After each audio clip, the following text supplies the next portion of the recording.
the strings, I'll sing all night. I need a remedy, and melodies always make me feel alright. If you set the scene, I'll dim the lights. Creating memories, we treasure these forever throughout our lives. You can be my remedy, my therapy, all through the night. I can feel your energy, you healing me, stars align.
those keys, I'll feel alive. It's the chemistry, I feel it deep, the strength I had lost revives. You know how it feels to sink in time. It's so heavenly, serenity forever throughout our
Oh, I forgot.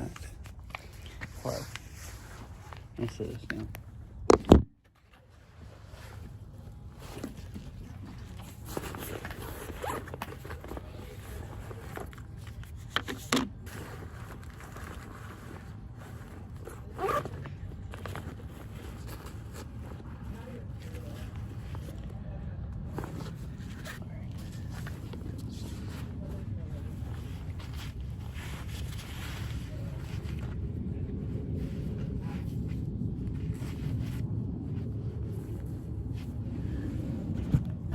Hello, bye.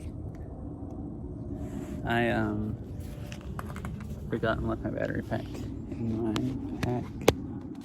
I didn't have it on the phone.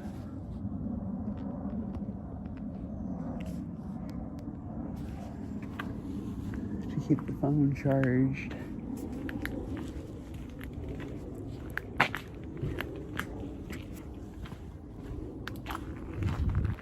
I was here last time I was here. I want to come over here again and see what kind of plants they have for sale.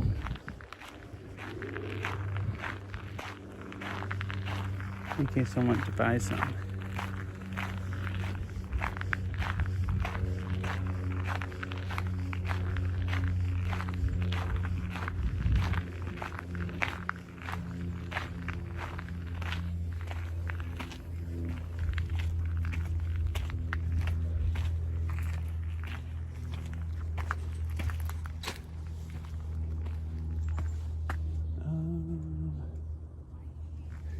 Meowdy. Hi, Mr. Winnie Cat. How are you doing?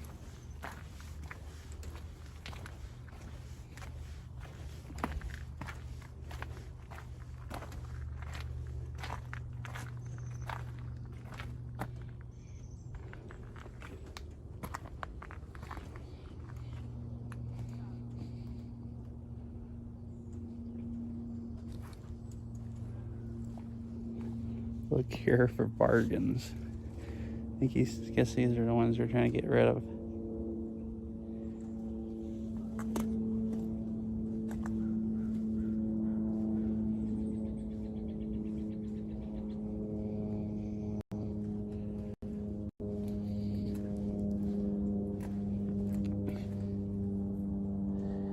Nice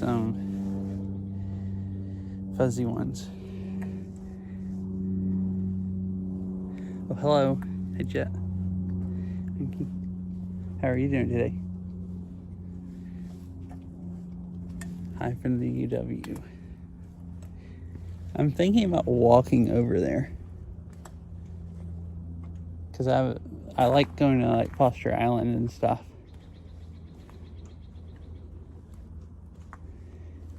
And last time I came here, I didn't walk on all of that. I'm good. Have you figured it out?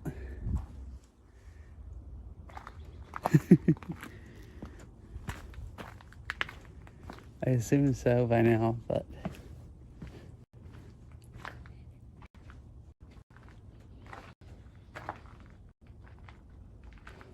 if you weren't sure, then I probably gave it away saying I'm thinking about walking over there.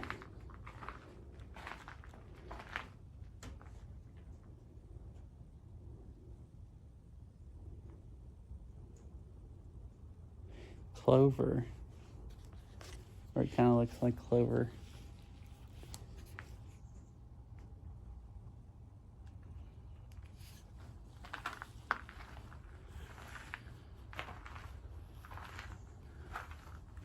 Oh wait. Oh, I forgot I turned the overlay on. Yeah, I haven't started the app. I forgot that I had that on. Sometimes I don't have the overlay. All right. It should be updating, so it should update soon to correct area. I think the last time I don't even know when the last time I used it was. It's been a bit since I've streamed in Issaquah. If I did see when I turned it on OBS, it said Issaquah.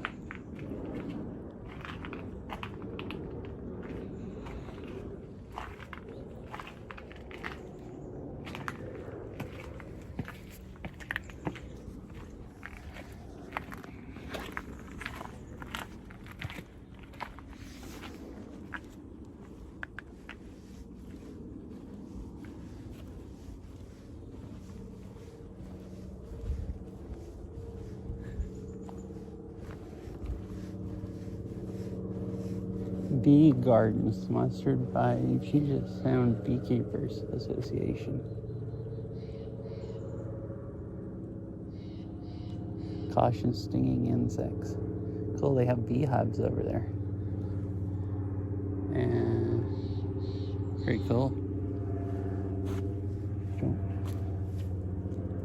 I assume there's not bees in them this early in the year. Because I hadn't seen bees yet. Now, I think it's still a little too cold.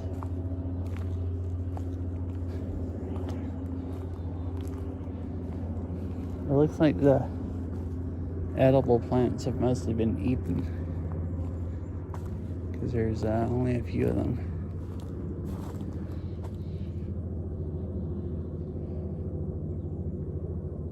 I've seen that growing. I don't know what it is, but like, I didn't know it was edible.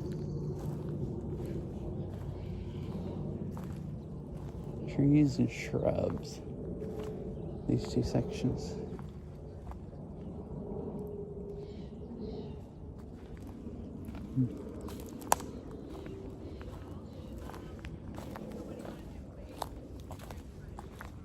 The ones over in the edge here aren't for sale. That's too bad. I wouldn't mind having some ferns. There's some ferns growing in our front yard, and I think they look cool. I guess this stuff's not for sale also, yeah. This one in the corner looks really cool, really bright.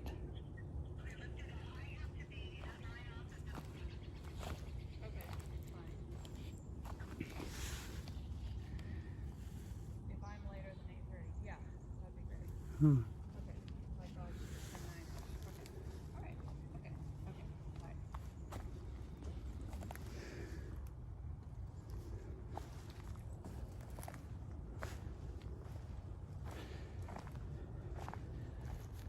Plants for shade.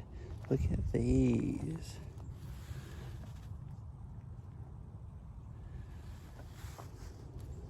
Oh, look at those. They're really freaking tall, the flower parts. $12. Native plants. Interesting. These are native. I don't feel like I've seen that many growing around. Look at them. The flowers look kind of cool.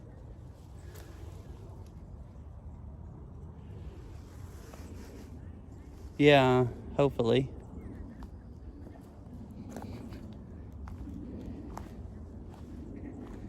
Does seem like tomorrow that has like 59 or something, I think. But that's like the coldest day in the forecast. Then I think every day after that, the rest of the week, it's like 59 and rainy tomorrow. And then every other day it's supposed to be like mid or upper 60s and sunny.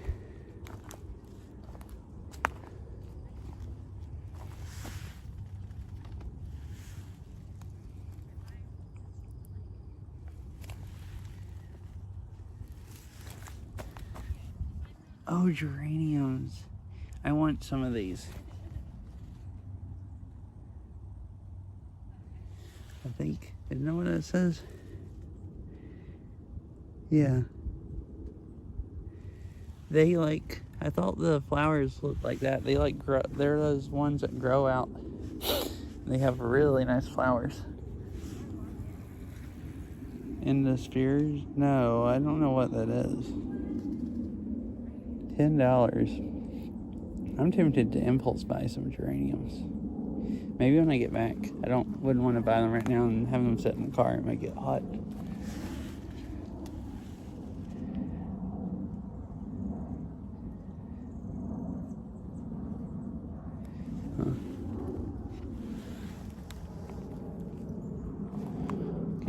Because they're closed anyways, you just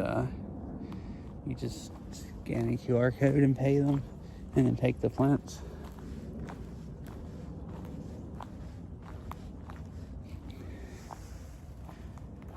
Oh, the spheres, the Amazon spheres. Okay, yeah, I know what those are. It's just, I don't even think about them. So when you say spheres, I was just like, the heck? Wait, hold on. Amazon has a free tour inside their tropical plant HQ. Man, that sounds amazing. Like they have like a tropical garden in it.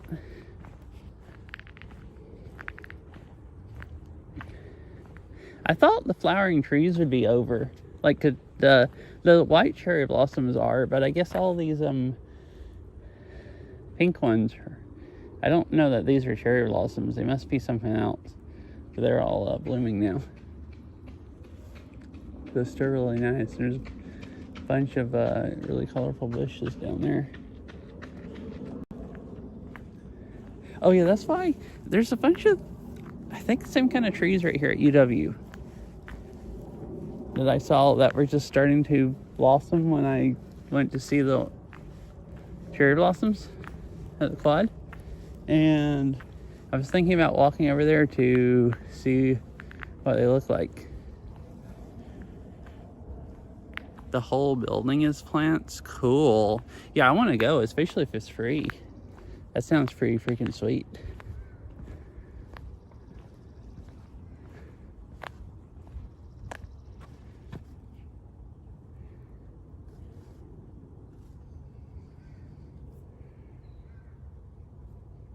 still has some flowers left. But all of these are flowering now, rhododendrons. They weren't flowering a few weeks ago when I came here. Alright, I'm gonna walk right back up here by these trees because I want to see them in case it's dark when I get back over here. And then I think I'm gonna walk out to the islands. Yeah, I didn't even know about that. I will go there sometime now. So thank you for telling me about it.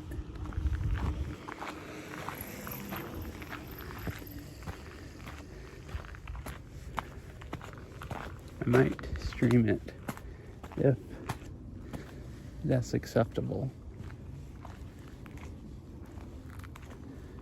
Depending on what kind of type of place it is, if they're not going to throw me out. Also, there's a free bonsai garden in Federal Way. Ooh, cool. I don't live that far from Federal Way, so they'd probably be pretty fast to get to. Not all that far, I guess, depending on where in Federal Way.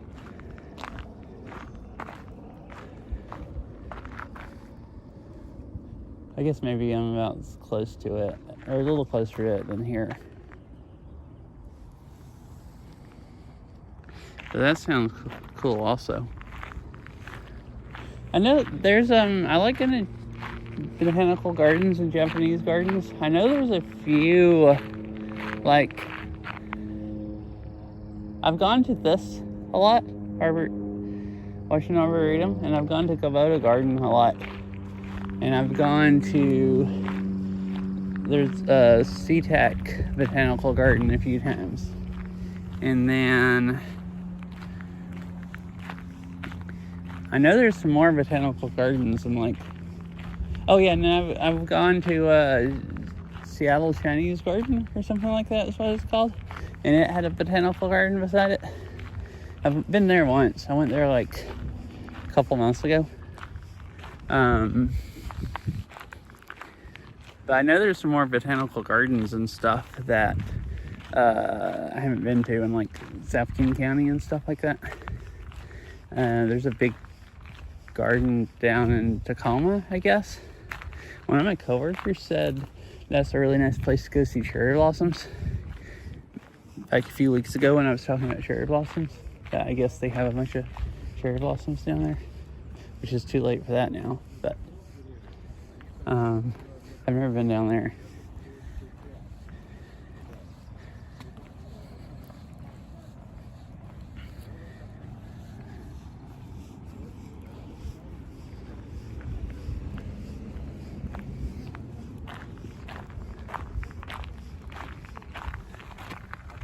Yeah. I want to go walk around there now because there's so much stuff that's flowering that that wasn't flowering. I went here 2 weeks ago, and it's like last Monday I went to Kubota Garden, and I was talking about it was really making me want to come back here. So I mean, I was here 2 weeks ago, but still I was like, well, I still want to come back, even though I've been here recently. I kind of came here, thought I would go walk out on the islands.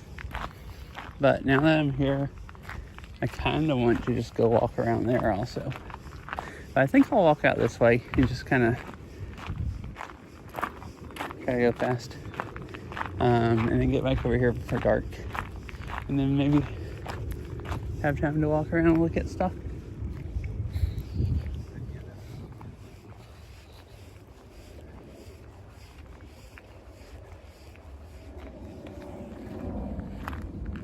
Wait, where? I didn't even see a rabbit. Did I walk right by one? I think I was looking at, like, for cars and stuff when I was crossing the road and stuff. And what is it? The gnomes come out at night. What? Wait, rip freeway to nowhere? Wait, what's the freeway to nowhere? Oh, I see a rabbit over there off the side of the trail. I do now. Like right down here. I don't know if there's another one. I walked right by that. I didn't notice or not. Oh, there's geese.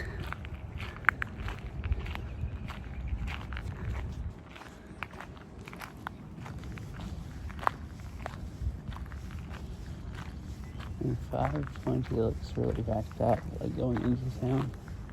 All I can see is like buses and stuff. Trucks stuck out there.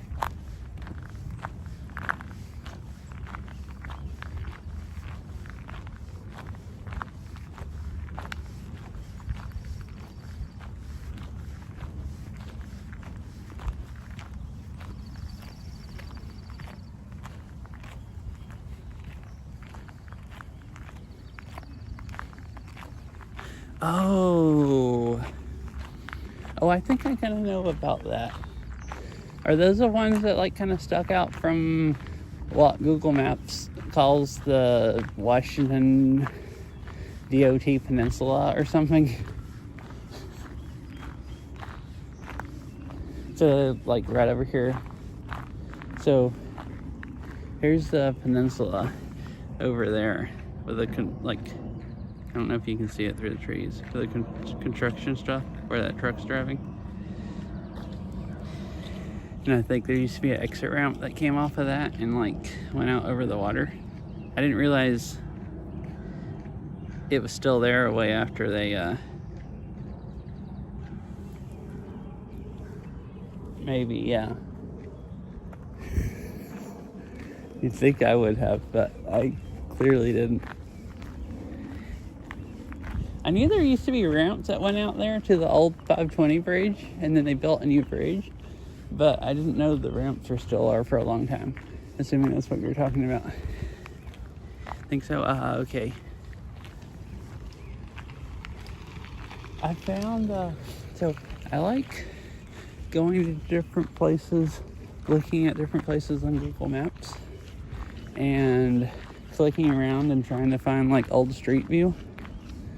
Most of it is like, you know, most places it's like been replaced in the last year or two, but every now and then like you'll just like, there'll be like multiple things, or you can like click on the road and like point in a certain direction or something, and it'll like give you, depending on the road and stuff, it'll like give you different like really old street view. And this road over here, I found street view from, I don't remember how many years ago, showing the ramp still sticking out over the water some. But you couldn't see all of it. It was like just from the road. And you also couldn't, because they had gotten rid of the street view for that ramp, other than one section on the road. If you click just right, you could see part of it, just right on the road.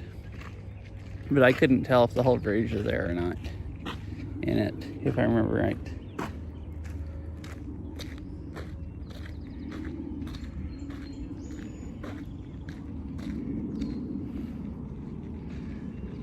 This would be a nice place to go kayak.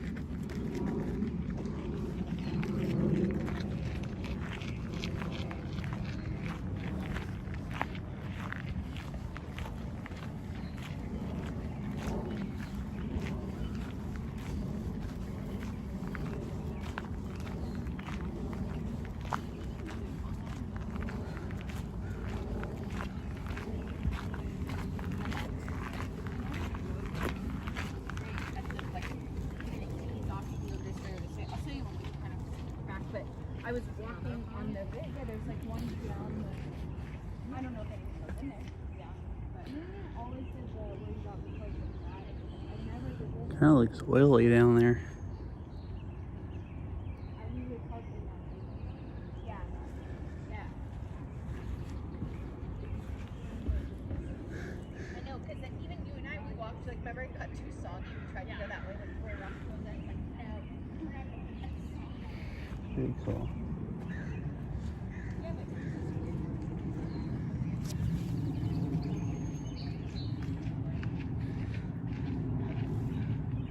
Oh, well, you're saying it get... Oh, it gets pretty rough in the daytime on the lake.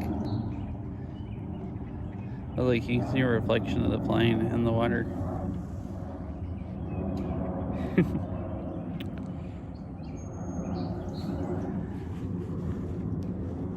Yeah, I've gone kayaking in Lake Washington in Renton, at Renton Rowing Center, and it was like mega freaking rough.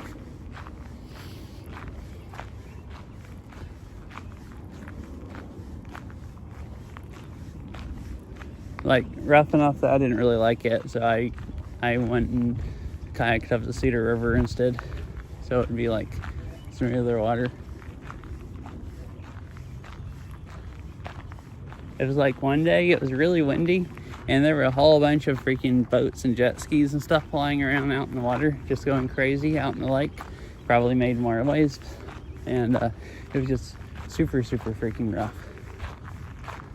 Look at all the flowers along the trail on the ground here.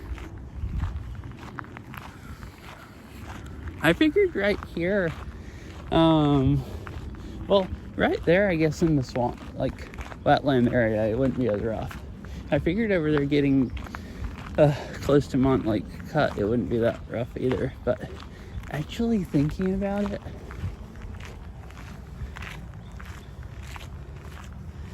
Tukwila W, dang, that is quite a ways. I have only gone kayaking a few times, so I'm really slow.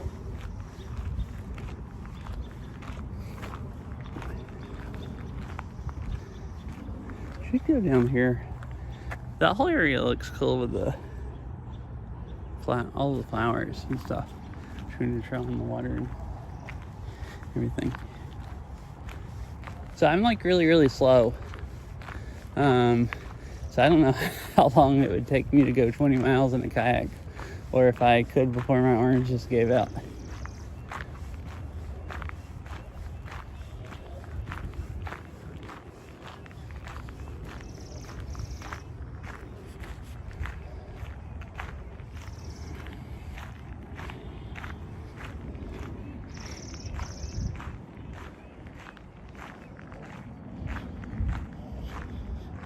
So is this?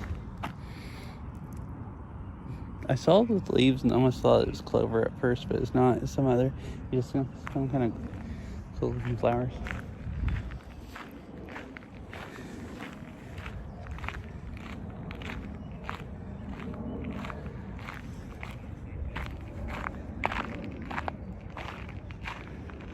Oh, so these are signs pointing this way for, I guess, if you get out of the water and kayak, then you have a map.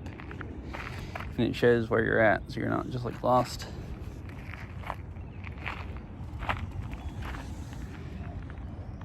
Wait, what? Tukwila to Waterfront is nice because downhill. Wait, I thought we were talking about kayaking.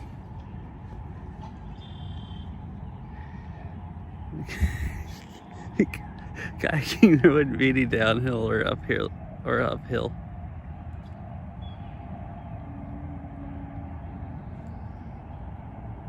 Am I being trolled, or are we talking about bike riding or something now? One flew here and landed, the other one took off and just hanging out. That one's just hanging out.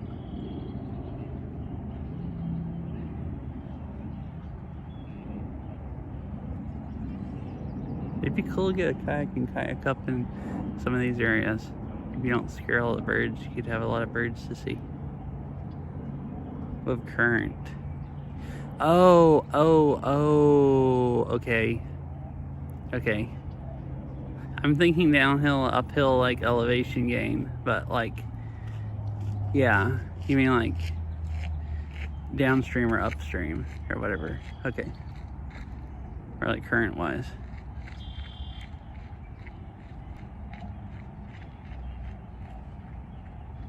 Is there that?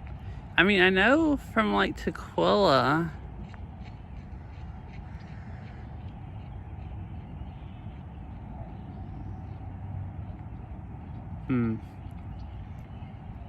Yeah, I don't know.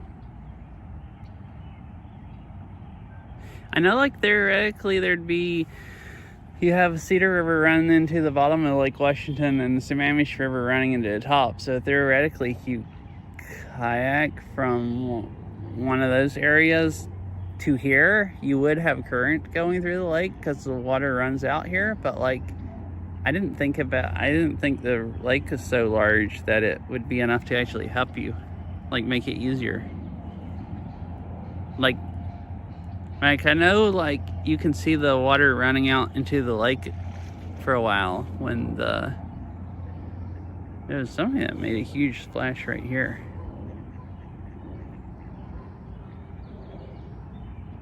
I didn't see what it was. Was it a duck that landed?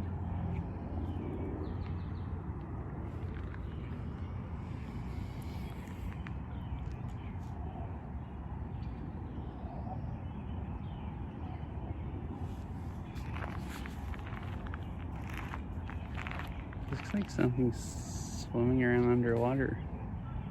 Is it a beaver? Like, whatever it was, looked like it tried to eat that bush on the side of the bank, and then when I moved, it kind of swam away. I did see a beaver the last time I came here. Not right here, but I did over along one of the other areas. But yeah, I didn't think about the lake being that it would be like really noticeable once you're out in the lake, but I guess, you know, maybe it is.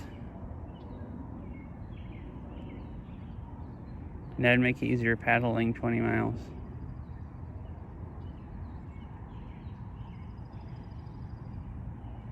I kind of want to do that now. I'd have to just come up here and leave a car or something to get the kayak back. Unless you can take kayaks on the light rail or something.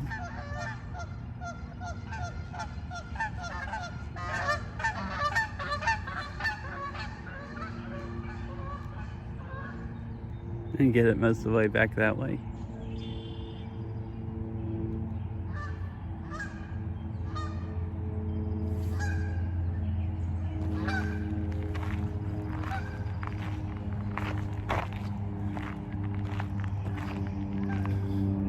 I didn't notice there's a chain right here. It comes out of the ground and goes into the water. Wait.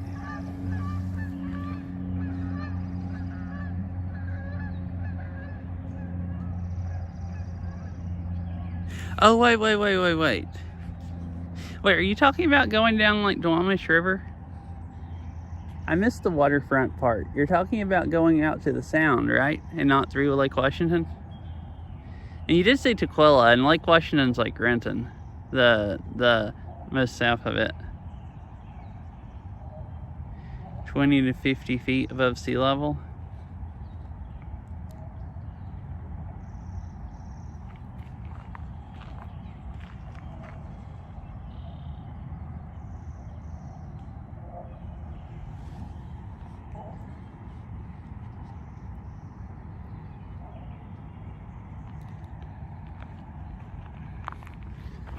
I'll keep walking this way. Also, I've been noticing my phone's not charging fast enough for this battery pack like it did last time. Last time I was here, it charges but really slowly, and I had to plug it up to get it charged faster. And then last week when I streamed, it was fine, and this week it's doing that again. The only thing common between this time and last time I was here is it's warmer, and the phone does feel hot. I wonder if it's getting too hot and limiting how fast it can wirelessly charge. So then it doesn't charge as fast as it drains streaming. I used this all last summer and I didn't really have that problem. I did use it I did have a different phone case. Because I got a few different phone cases and I tested some of them, and they wouldn't charge as fast. This case, I liked it. It's easier to hold on to, and it would charge just as fast as my old one. But it might not charge quite as well. Or it might be less efficient. And then when it's warm, maybe it charges slower. I don't know. That's something I'm gonna have to test out now. Now I actually thought about it. I guess the next day I stream when it's 70 something. I'll stick my old case back on my phone.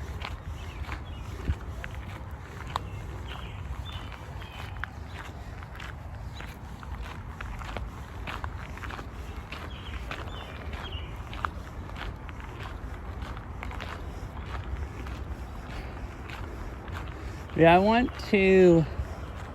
don't know if I will or not, but I was talking about it. I want to buy a kayak this summer, and I can go kayaking. I went kayaking a couple times last summer.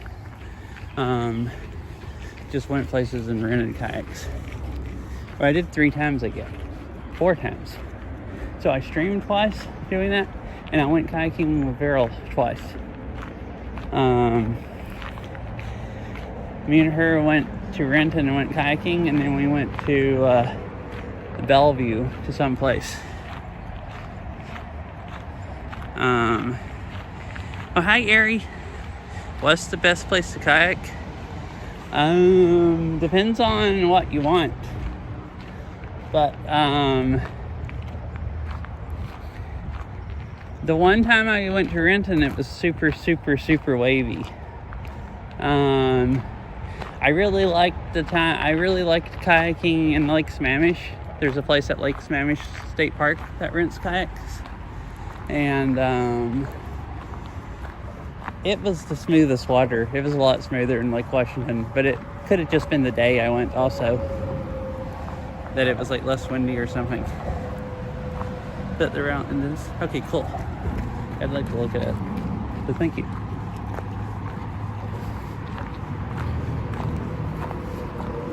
I always like standing under a bridge just looking out in the lake. In both ways. It's just cool being up under the bridge.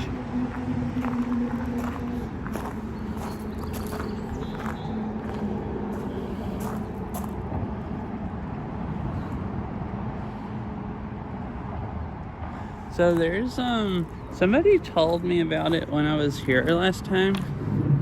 There is supposedly a beaver lodge over this way you can see. Well, I don't know if you can see it from here. There's basically you go drive around to the other side of the golf course that borders the Arboretum. And there's a little park at the end of a road where there's public water access. I think it only has a couple parking spaces. I've never tried going over there to it. So it's one of these roads over here, a road, I think it's between here and where you can see those houses. So I'm assuming it's like right over here where you walk out. Wait, actually, well, that looks like a beaver lodge right there. Talking about beaver lodges. But there's supposed to be another park that you can go to over here and see a beaver lodge and see beavers. But, and I'm pretty sure this isn't the lodge I'm talking about, but this does definitely look like a beaver lodge right here. I'm like busy looking over at the other bank, and then I look down and it's like, oh, it's a beaver lodge. My kayak was foldable. Oh. Yeah, I've seen those. I was looking at those because I thought they might be cheaper, but they're freaking expensive. For like because I've seen people in parking lots a lot at like parks blowing up their kayaks. They have a little compressor that they run off their car and just blow it up. If you're talking about the blow up ones. Or maybe yours a different kind of foldable one.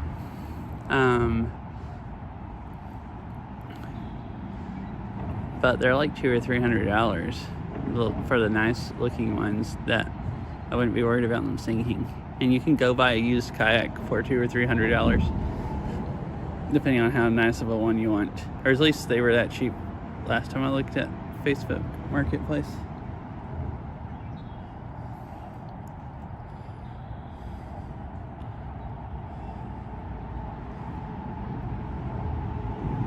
Well, this is cool. I never noticed there was what looks like a beaver lodge here.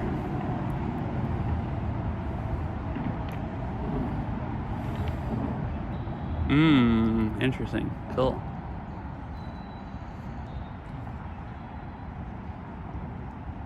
Now, how are you doing, Ari? I don't think I asked.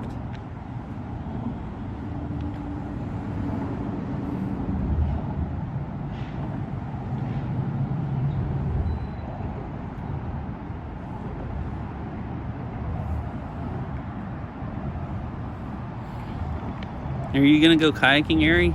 Is that what you were asking about the best place to kayak? Heron?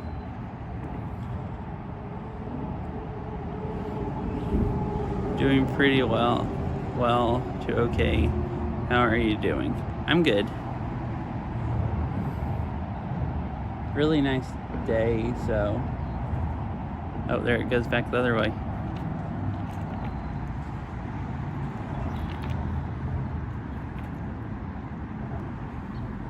Oh, okay, wait, have you ever gone kayaking before? I love kayaking. Oh, it looks like it's gonna like... It looks like it's fixing to eat something, or it's thinking about it.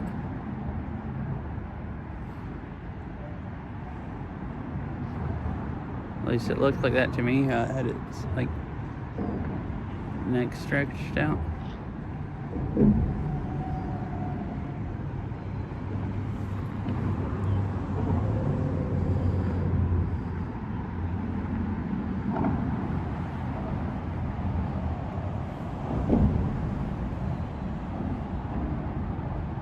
Lake Union? Oh. Yeah, I was thinking around here, Lake Union, I guess, would be really nice also.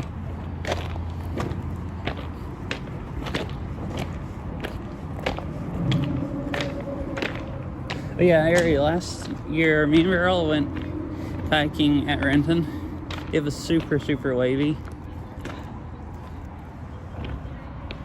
If I did it for a really short duration. Oh, okay. And then we both went again after that to Bellevue and rented kayaks. I forgot the name of the park, but it's some park. That's the other one that I've streamed at. It's like in downtown Bellevue, basically, in this little bay off of Lake Washington. And that was nice. It wasn't super choppy either. You could go out to the lake and it got really wavy, but if you stayed in the bay, it was nice and calm. And then Lake Sammamish was nice and calm. So I've gone to the park in Bellevue twice. I went there one time with Earl, and then I went back another time and streamed kayaking. And then I've been to Lake Sammamish just one time. I think it was the cheapest. Oh yeah, however you say that. The second one.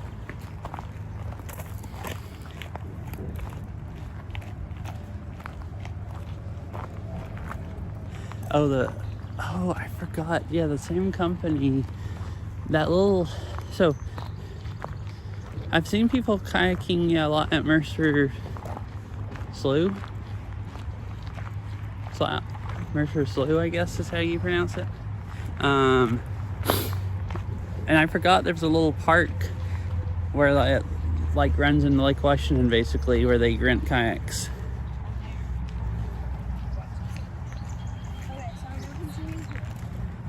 Oh, Maiden Bower. Like Eddie Bauer. Okay, Maiden Bower. Okay, that makes sense. Robin. Oh yeah, I did see that robin hanging out right on the side of the trail. Wait, trail closed? No. I was planning on walking this way and walking all the way over to the college. Maybe, but it says the trail's closed.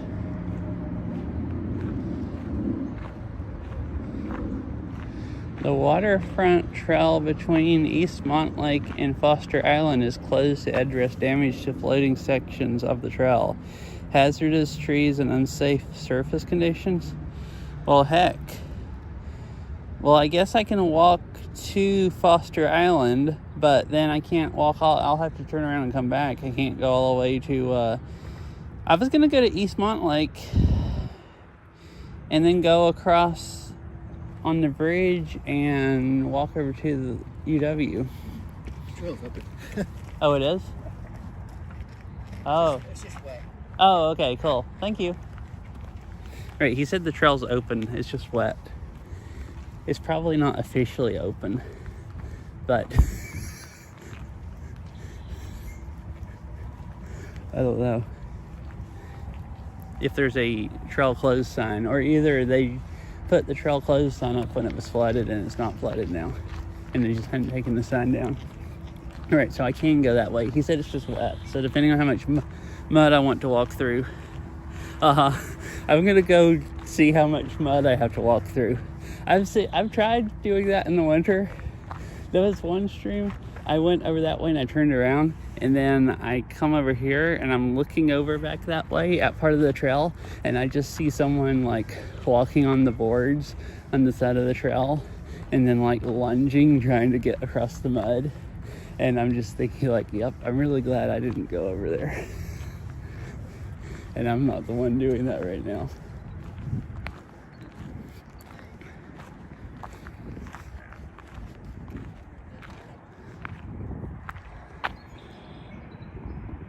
That is cool.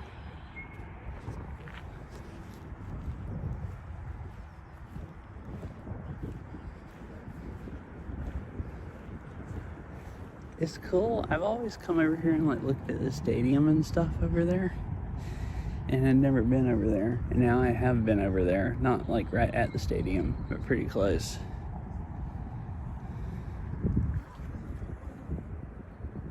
Alright, well, I'm gonna go on and walk down the trail.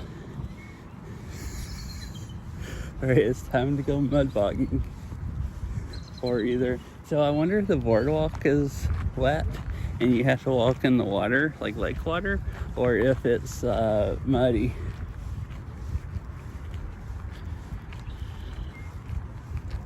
Or both.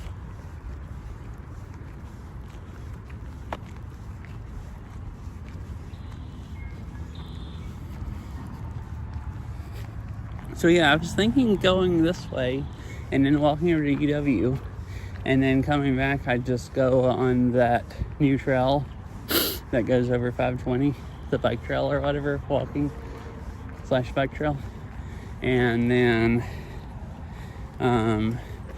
so make it like a loop, so kind of just walk back the fast way. Wait, so what is this? European fire ant alert. Please stay on boardwalk and keep walking. In 2010, European fire ant was confirmed to have a thriving population on Foster Island, South Union Bay. They have now spread to North Union Bay and have colonized Yesler Swamp. They are aggressive ants that, when disturbed, will deliver a painful sting. A nuisance pest in most places where it is established in North America. Oh. Wait, so they tell you to keep walking so they don't get on your shoes and you don't spread them. Okay, well, last time I came out here, I saw a bunch of ants, and I was confused about why there's so many ants, and I stood around for a long time and watched them, which is the opposite of what they tell you to do. And I didn't see that sign. Either it wasn't there, or I didn't read the sign, because I don't really read signs. Like, sometimes I don't. So are those the same kind of... I know there's fire ants in the southeast that sting you. Are those European fire ants also? Or are those a different kind of fire ant? This is already getting a little wet. This is not a... Oh my gosh, this is not looking good. You can't even get out there. I don't know if I want to do this much mud bogging. Like, I thought maybe I could get over to Foster Island before it got bad, but this is like... I guess we'll see when we get closer. It's like a dang swamp. It's like walking out into the lake. Right, how much do you sink? Actually not much. Well, right here it gets... There's tracks. People's been walking on this. I guess people that don't care if their feet get... I think I'm gonna get water in my shoes enough where they get water in them. Also, I think there's the fire ants right here, and I've been standing too long. Because I looked down and there was one crawling on my foot. No, but I'm, I think I will not. So, will water get through the mesh there?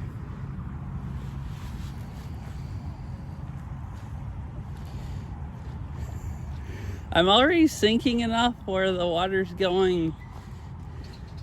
All right, look, so.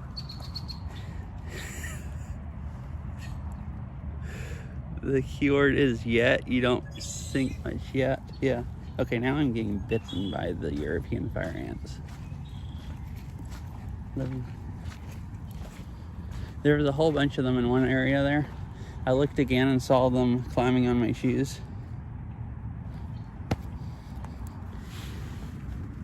And one of them got inside my shoe.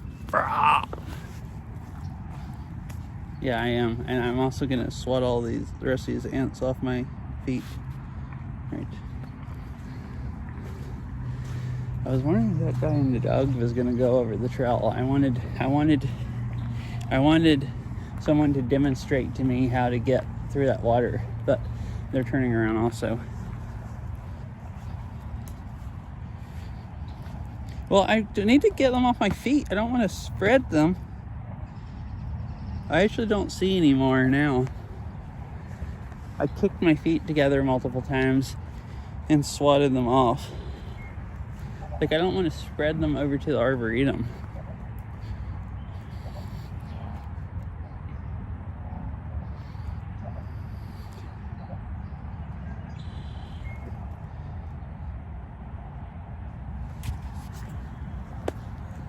All right, there was one more.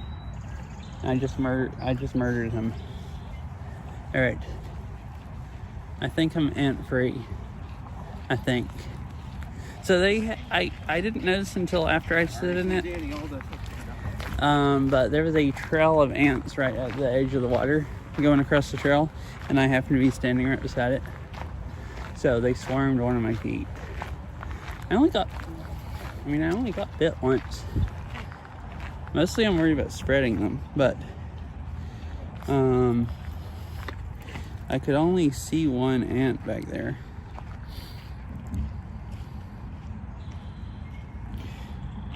It did say they had spread, and it's like, I don't want to just spread them all over the place into the Arboretum. You see, it says they're at South Union Bay and North Union Bay.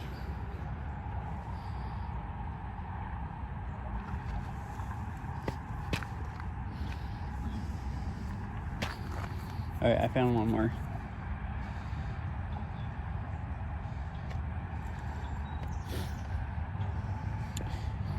Very cool. I'm going to assume there's no more on my feet, since I've tried to kick them all off and stared at my feet for a while and murdered the two that I actually found. So that guy that told me the trail was open, he was jogging and he went that way. So he just went through all that water. Oh yeah, but what I was gonna say, and the ants interrupted me, was, okay, so my shoes here. I stepped in the water and it came up to like here. Well, this is kind of mesh part. The water might go through here more, but even if it doesn't, if it's already come up to here, when I get where it's almost full, like it only has to come up to here, and I'm gonna be soaked. And like I was standing on the mulch and sinking in that much. So I'm kind of worried about when I get to the part where it's all where it was just water completely over it, that I'm gonna sink up to my shoelaces and get my shoes wet. Like, these are Gore-Tex shoes and they're pretty new, so they don't really leak, but if you get them up to your shoelaces, they do. The water, and I could just walk until it's there and turn around, but I don't want to get where they're almost up to my laces and then put enough weight on one of my feet to turn around or something and then just sink underwater. So I guess we're not gonna go to Foster Island. So that walk, I guess, isn't gonna happen since I don't want to go mud bogging. I could rent a bike and ride a bike over the mud. That wouldn't be okay. That would might actually tear up their bike. I don't know, they sit out in the rain all the time. So I actually don't think it would. They should be waterproof enough. That's assuming I didn't sink enough that I couldn't paddle. And then I'd sling water all up on my back. Well, no, they have fenders in the back. Oh, you know, it might work. But what if I sunk enough that I couldn't pedal and then I just have to put my foot down?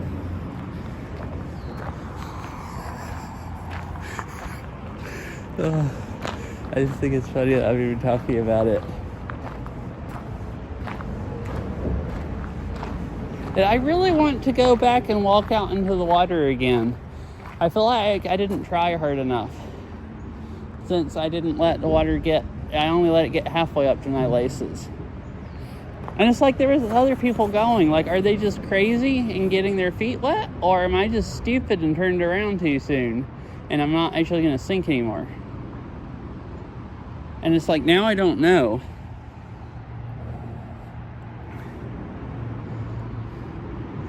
Are they crazy or am I crazy? And it's like, I really want to, I kind of want to turn around and go back in the water and find out, but I also don't want to walk around like swamp feet the rest of the day. Because I got really like swamp water in my shoes.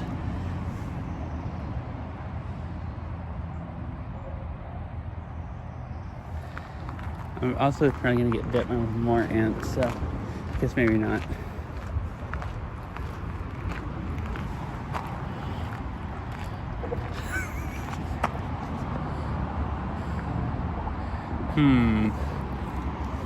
So I can see how soft it is before I step on it.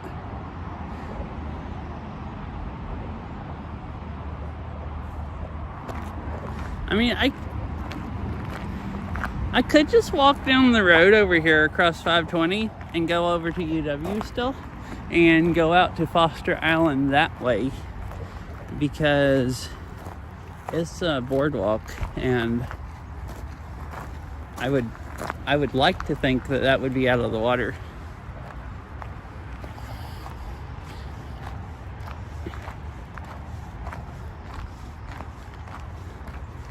I might walk all the way over there and find out it's not out of the water.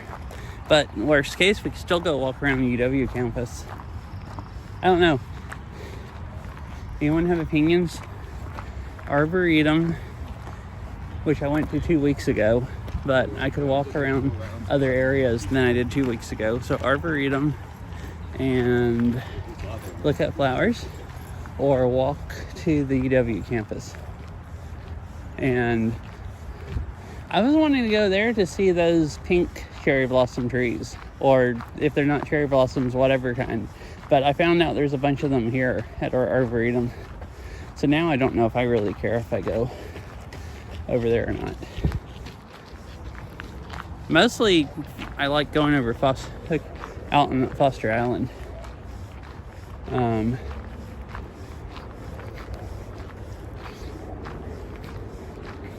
It's also fun walking along that trail that goes along the Montlake Cut. It was really fun when I did that before and walked up under the bridge and stuff. But I was going to go over the bridge this time.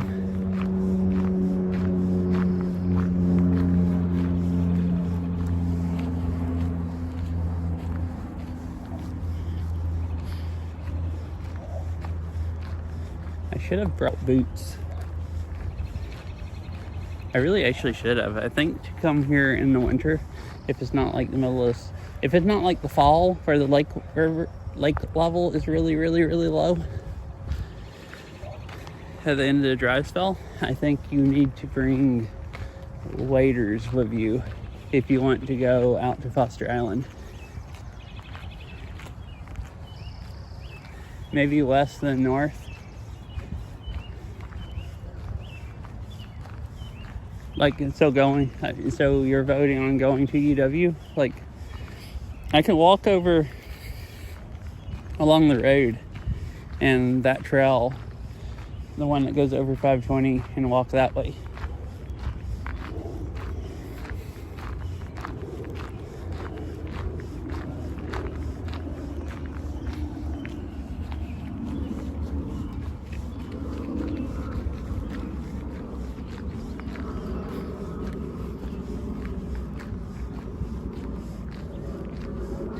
I mean, I'm having fun so far.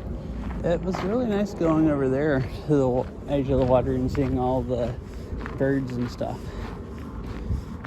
And that beaver lodge. We didn't see any beavers though. I want to see beavers also. Well, so the last time I walked over that way, the boardwalk stuff that goes from where I was at over to Foster Island, I saw a beaver I actually saw 2 beavers. Well, I guess one of them was there. The other beaver was actually on Foster Island, like one of the little paths that go off the main trail out to the docks or the benches. Went out there and was sitting. There's actually a clip. I saved it as a clip if you want to see that beaver. And I was like just sitting there on the bench and just like heard this like, and just heard what sounded like chomping noise, and I looked up and there was a beaver just chomping on lily pads.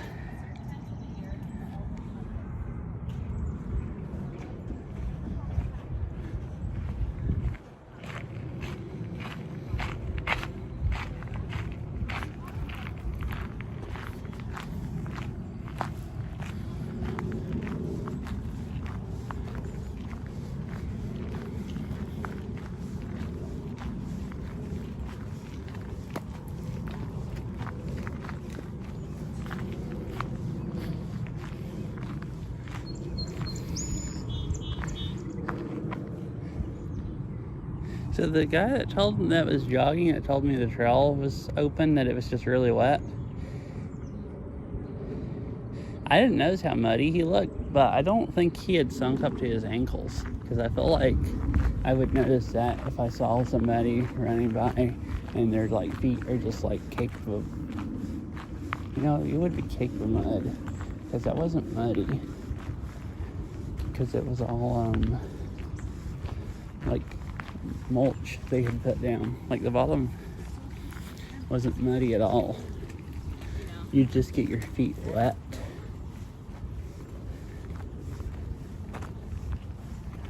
So yeah, I don't know. I'm still thinking about it. About it's like, would I have wet feet right now, or would I have dry feet and be on Foster Island instead of walking back this way? And it's like, I don't know, and I guess I'm never gonna know since I didn't turn around.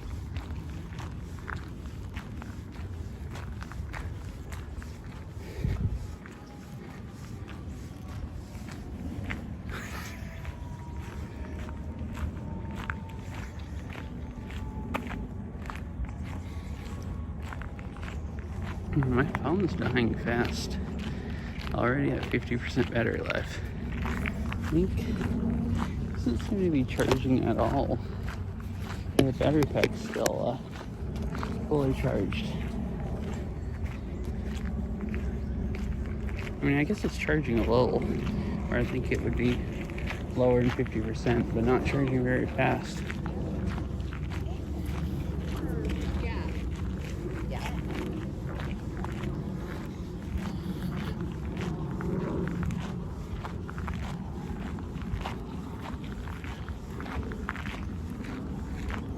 Well, now I've walked all the way out there and walked back.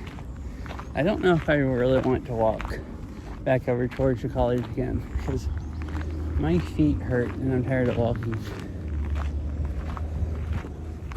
All I do at work is stand up and walk all day, which I've pretty much gotten used to it, but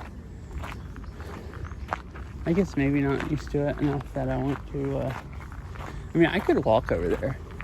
I don't think it'd be that bad, but I'm just thinking about it right now, I'm not very motivated. And if I had a bike and I could ride over there in like 5 minutes, that might be different. But I haven't seen any convenient bikes. There was that one bike that I went by. I could go over here to the bike rack that I saw last time when I was walking by that bridge. It had a bunch of rental bikes on it. I could go see if there are any.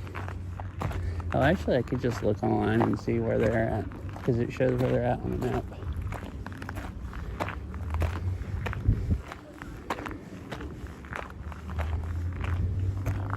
I had talked about doing that last time, and I said I didn't have that much time, and I thought I would just drive, and the driving would probably be just as cheap anyways, but then I had to pay $15 to park at the college, and then I decided I'm not going there again unless I walk or bike ride, or if it's $14 to park or something, which is fine to see cherry blossoms, but I've already been there twice and I don't want to do that a third time.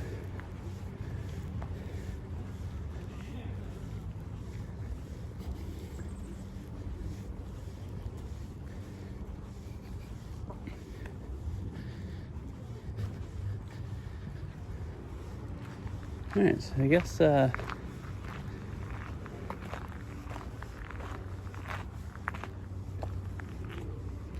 just walk around here. Plenty of nice flowers to look at.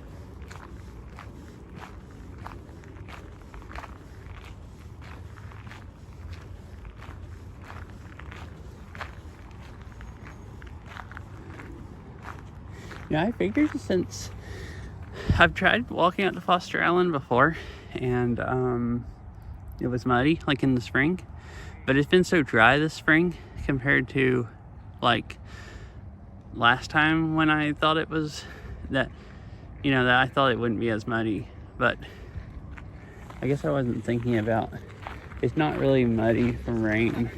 I guess it's muddy from the lake level, and I guess the lake is full right now, so it basically floods all that.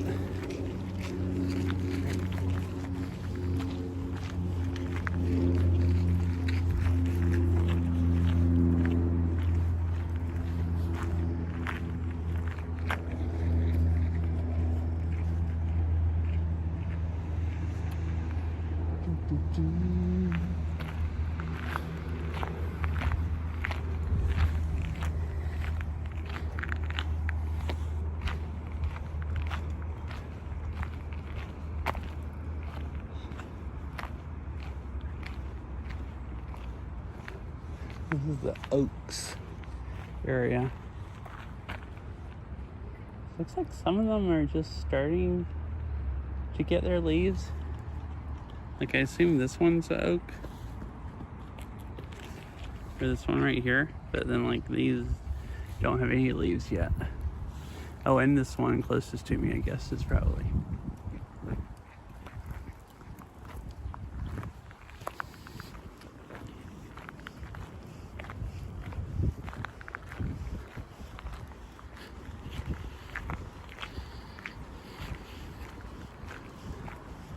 Oh, they do have bikes here.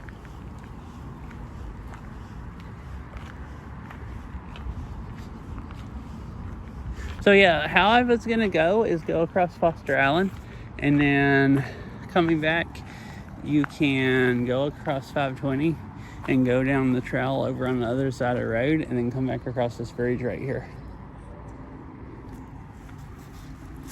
And you can ride, you can walk, or like there's a, I guess that road has bike lanes, that part. You can kind of walk along the side of the road, or you can just walk down to the sidewalk and then go and come across here. So that's what I was gonna do, do a big loop. So it's actually not that much of a walk. That cell phone tower you can see is pretty close to, or like halfway to 520. And then you cross 520, and then you can basically go to Foster Island that way, assuming the boardwalk is not underwater.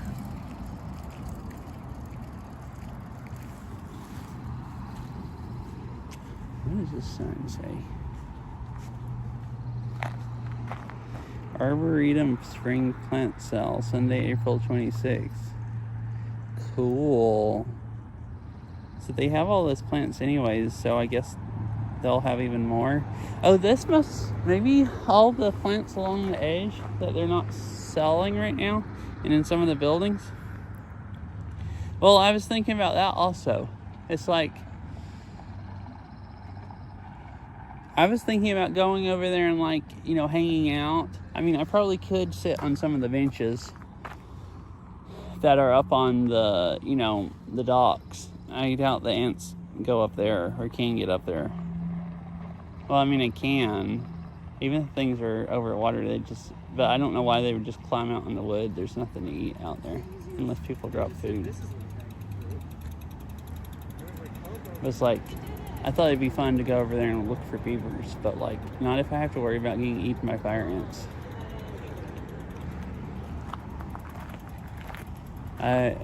One of them bit me, which it didn't hurt. It was like a slight sting, but now I'm, you know, paranoid.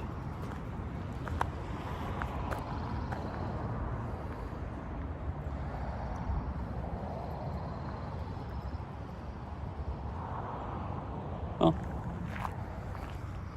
since I don't know what I want to do, there's nice flowers over here, so I'll just go walk over this way anyways, and then either I'll walk this way and turn around, which I've done before, or I can be on my way to going over there until I make up my mind, or just decide I'm tired of walking and turn around. This bridge is pretty cool anyways.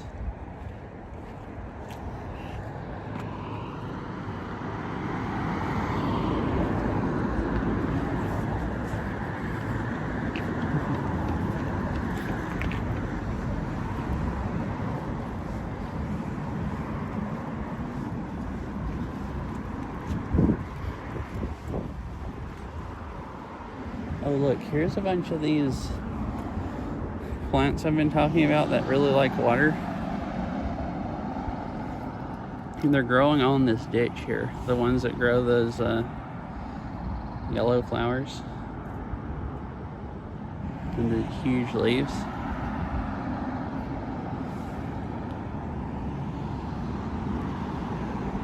There's some growing in the garden here, and there was some at a Kubota garden last week when I went there.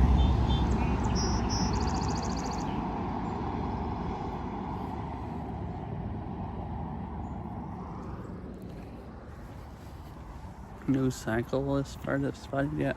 Oh, you mean like going over the bridge?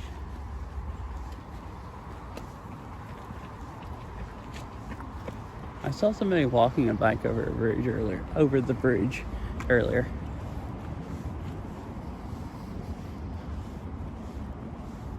So this all over here is, yeah. And this part over here is all part of the, like, Arboretum also. It doesn't look as scenic. It's like, well, actually those are some pretty cool looking trees that way, the pine trees. But I've gone here and walked just a little bit. But it's just a really thin part between the road down there And there's some neighborhoods over to the left.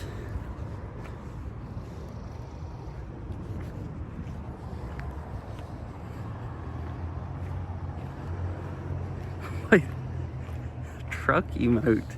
I didn't even know I had that emote. I guess that's a 7T. Is that a 7TV emote or somebody's Twitch emote?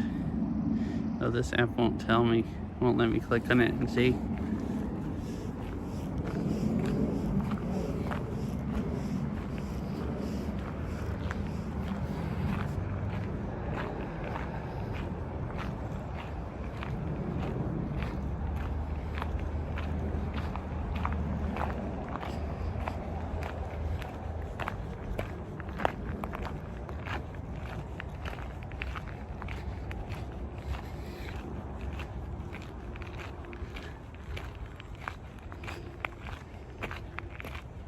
So I need to get a mount where I can mount the phone to me, like my chest or something, and then I could have it there if I didn't want to hold it. The only reason to be doing that is I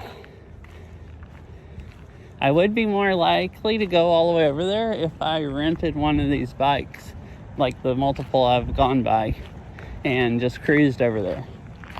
But I can't do that in stream I mean, I could ride with both hands on the handlebar, kind of. One hand would be partly on the handlebar and partly holding my phone, which seems sketchy. Mostly I'd be worried about dropping my phone that way. I don't think I would crash, but I might drop my phone. So I don't want to do that.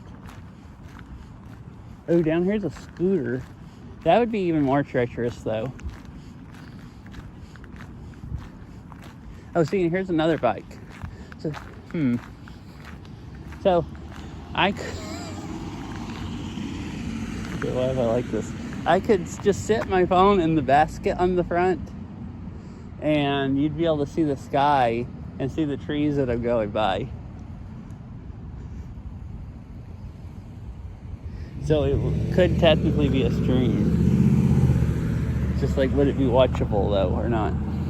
Alright, so right here, bicycle and pedestrian bridge over 522 light rail in UW, 950 feet. Sky watching, yeah, sky watching. You know, now that I've walked this far, I kind of wanted to keep going because I've never walked over that bridge over 520. Like back there, I said I wasn't very motivated, but now I've done half the walk, and now I'm looking down this road, and it's like, I kind of want to keep going. Plus, it's only 950 feet, and that makes it feel like, it's nothing. Plus, my legs might have got less tired. What time is it?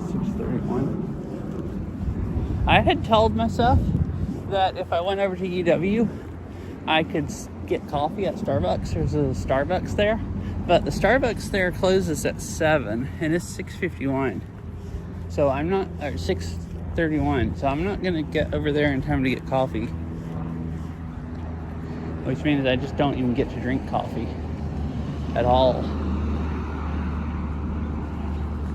Because I think when I looked, all the other places over there closed that early also. Just like, it's a freaking college, you'd think people would drink caffeine, but maybe they have to get up in the morning to do college, and they can't drink caffeine at midnight.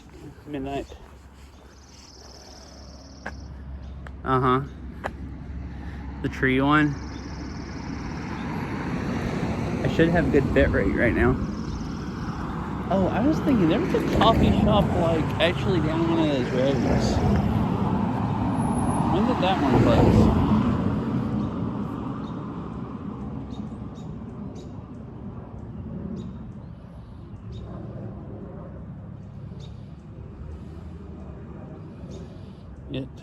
It closed at 5. Okay. Anyways, let's at least go see what the bridge looks like, since I'm almost to it.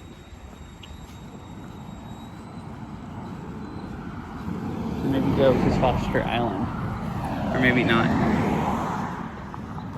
Yeah, that's one nice thing about walking here. There's really good bit rate. Part of the, oh yeah, and here's the, like, construction peninsula. I think the ramp used to cut off back over there around the curve and go out that way. And kind of went out that way out. The exit ramp we were talking about earlier. You close to the tiny house? Wait, there's a tiny house here? I don't know anything about any tiny houses. Oh, look at the tulips.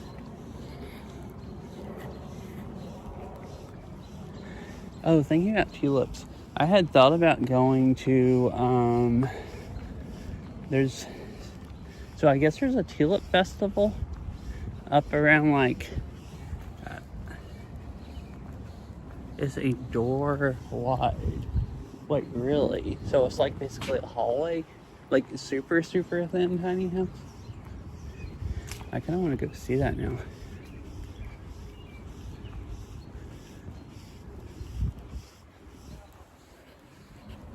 It's way up north. Oh, like other side of the college? Like way up north? Anyways, I guess there's some really like huge tulip farms that have tulips. And that's going on this time of year. I don't remember where it's at.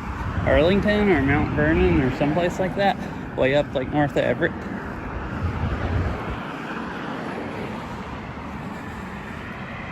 Montlake house. I don't know how much visible from street. Oh, okay. A street alley. Interesting.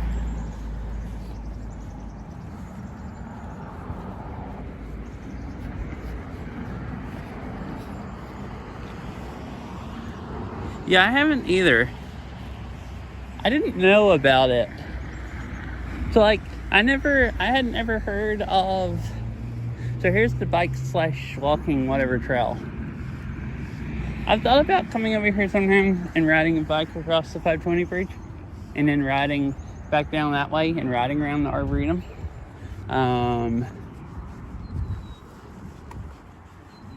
I had thought about doing that today and then decided I would rather walk around instead. Oh, this is probably going to be a nice view of the wetlands and stuff. But yeah, I didn't know about the cherry blossoms at UW until last year. And last year I kind of forgot about them after I found out about them then and didn't go until it was over. And I had never heard about the Tulip Festival somehow until this year.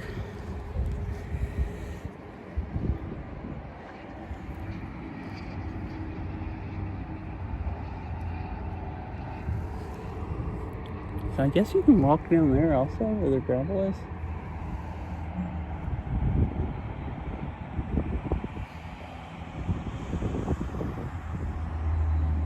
Oh, this would be a really good place to try to see beavers, I feel like. If there's any beavers along the edge of the water eating stuff.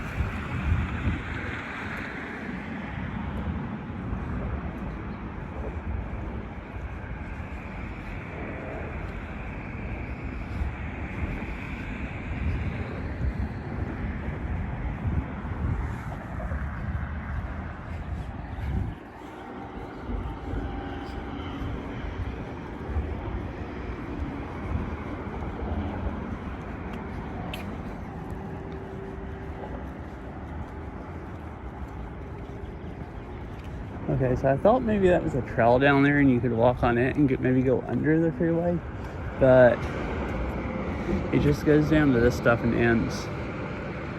So there's no place to go. So this is the only way.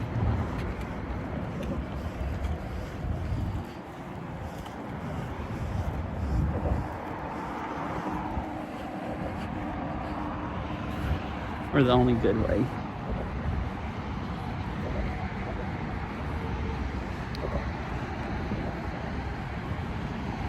Look at all these flowers. There's way more of those, like...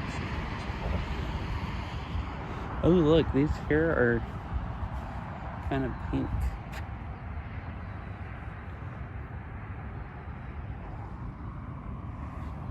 Some of them are.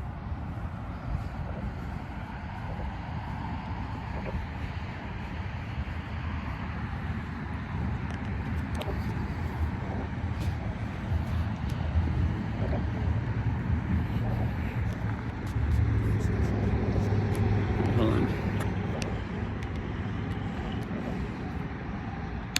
Wait, I'll try to stop jerking the phone around so much. I was plugging it up to the battery pack because it's still not wirelessly charging fast enough.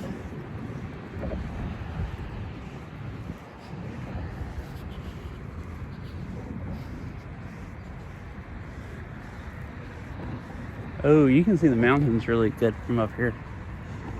I'll walk right up here a little more and then turn and look at the mountains.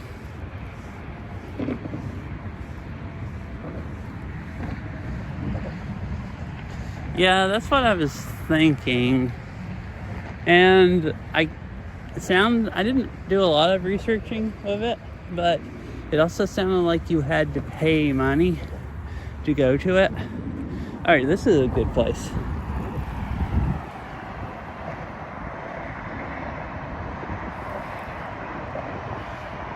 Up higher on a bridge so you can see the mountains a lot better.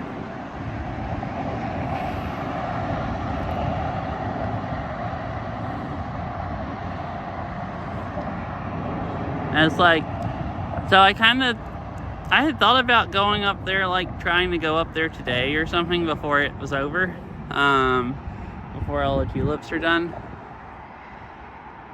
blooming, but I figured it'd be about an hour drive, so it'd be, you know, take a lot of the day and have to pay to go to it, and it could be really cool or not that cool depending on how many people are there.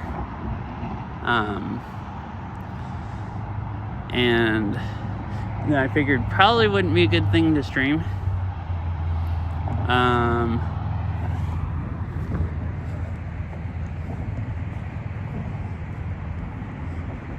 I don't know. If I have to pay to get in, you know, I don't know if they'd...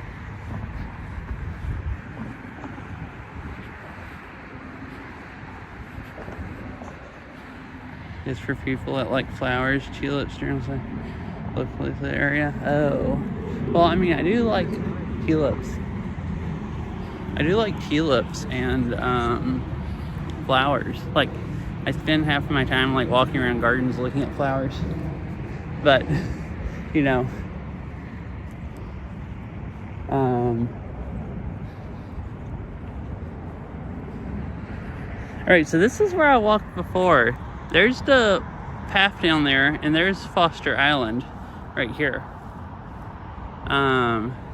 There's like a sign. Oh no, it's flooded right at the beginning. Well, heck, you can't. That answered my question. You can't get to it here either. Look, see, there's the path. You see that sign? I'm like, oh, that is a sign, but it doesn't say it's closed. And I looked right beside it, and it's like, oh, yeah, I see it. The path just goes into the water.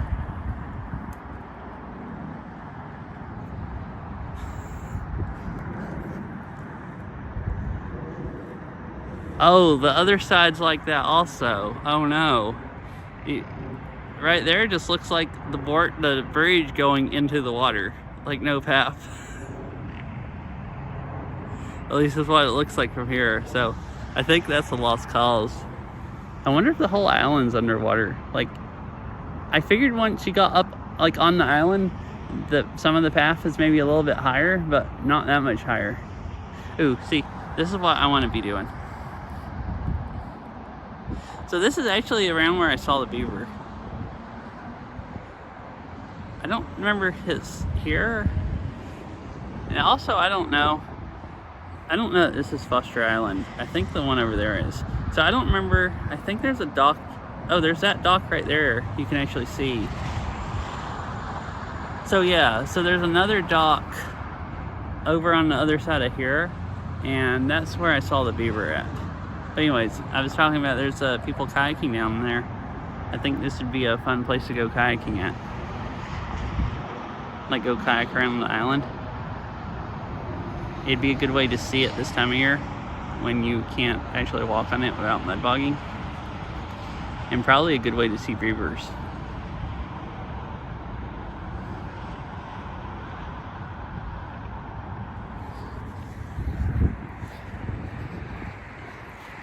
But yeah, Ari, I like seeing flowers, but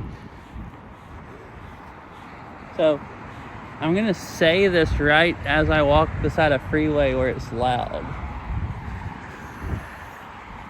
But I like walking around nice, peaceful areas in the woods and looking at plants. So I mean, I thought the cherry blossoms at UW were cool to see, just to experience it, but there's so many freaking people there that it wasn't like what I'd call a, super pleasant, like, chill experience. I mean, it was fun, but not, well, this area is cool, all the flowers, but not like what I like the most. And the Tulip Festival, I was thinking about, well, if it's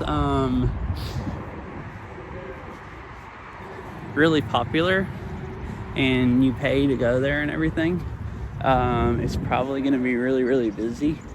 And if it's like really, really busy, I was thinking like, I didn't really know if I wanted to go, drive an hour and spend money and stuff to go like mosh my way through people.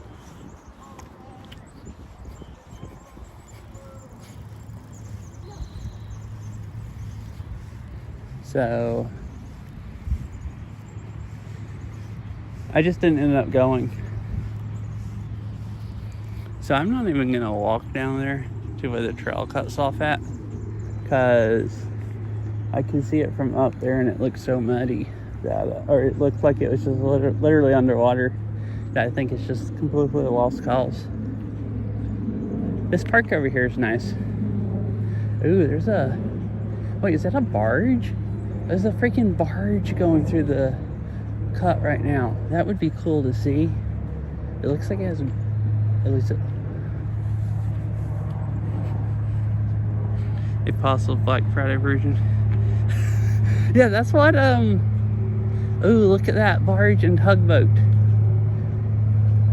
Man, if we were here a little bit earlier, it would have went right by us. But I can still walk down there and see it. And there's 2 rabbits. No, that's what the cherry blossoms felt like a little bit. Like the whole quad was just so many freaking people standing there. I was just like, my goodness, this is like freaking going to a concert or Black Friday or something. It's like, and that was like closer. So the Tulip Festival is something like twice as far away and everything. So it's like, yeah, I'm sure it would be cool. And I might try to go next year, but it wasn't going to be convenient to go this year. So I decided that I would just go do other stuff instead. I hadn't run out of stuff around here closer by that I wanted to do, and where I felt like I wanted to, go drive. Like if I'm going to go drive an hour to something, oh look, that trail that I walked on last time coming over here, it's also underwater. This is just not a great place to be walking this time of year. Everything that's like not a paved or gravel path up off of the road, like off the lake, it's just like underwater. So yeah, so there's it's cool. It's a barge. It looked like it had gravel on it, and a tugboat pushing it.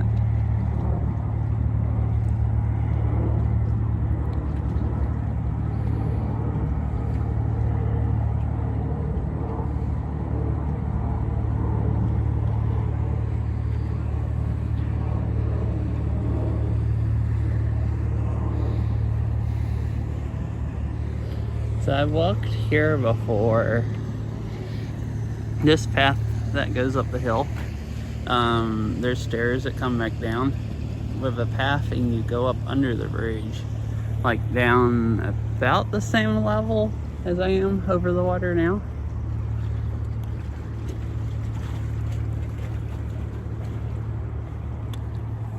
So what I had planned today to do was to go up and go across the bridge over to UW, and go see some of the other trees that are flowering, and then come back and then go spend the rest of the time walking around the Arboretum.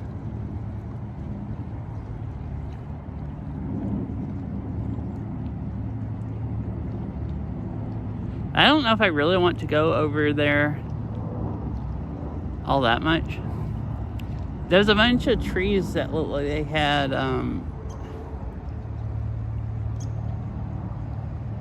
dang, head on. Why would they even be going like towards them enough to hit head on? I guess maybe got out of control.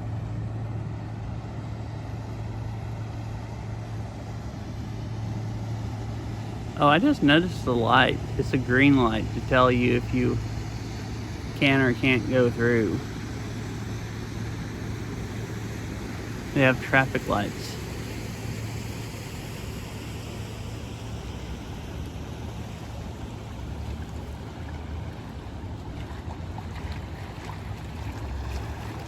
Man, the boats really make a lot of waves. Even that's not even a big boat. It's just a little pontoon boat.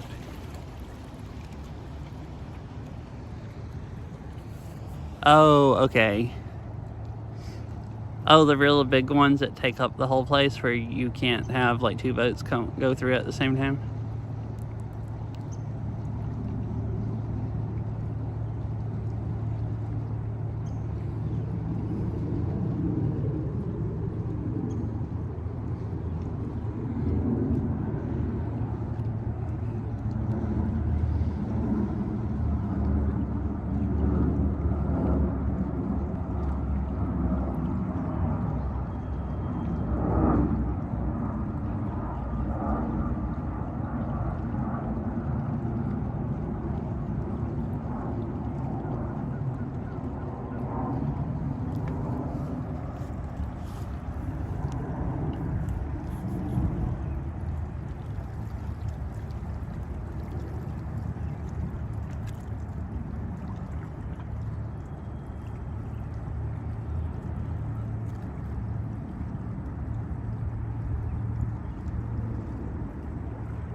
Oh, the bridge? Yeah, I thought it was, I thought it looked like a drawbridge. Well, I knew it was a drawbridge because I've drove over it since then now also, and it has traffic lights to keep you from driving over it. But I didn't know if they ever actually opened it for anything. Like if they ever actually had boats that large come through here. So I guess they do.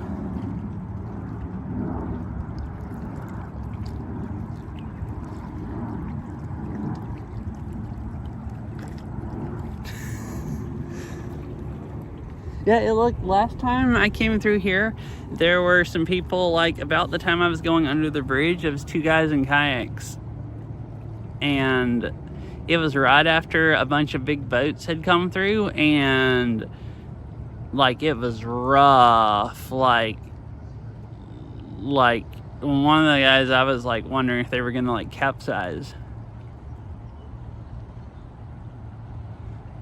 It would probably still be fun, unless you don't want to, tilt over, fall out of your kayak.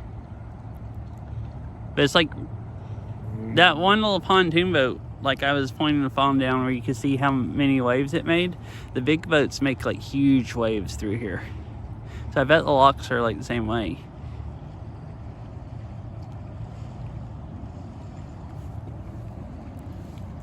In the locks, they fill and drain the water with you in it. Oh. I didn't know that's what you meant by kayaking through the locks. I figured they made you get out and like walk around and put your kayak back in or something. I'm actually surprised they'll let you. That's cool. They'll let you literally kayak through the locks. Fill and drain the water with you in it. That sounds exciting. I want to do that. Kind of. I kind of want to, and I kind of don't want to.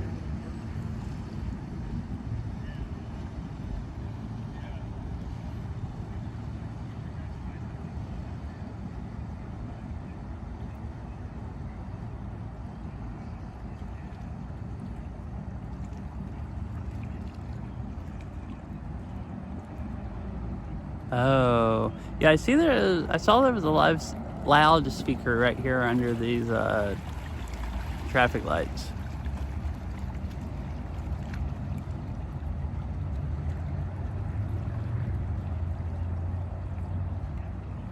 I guess they'll tell people if they have to stop.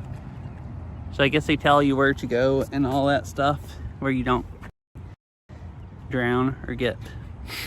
Oh, hi. Hello, bye. I was trying to zoom the phone back out and clicked on that one instead.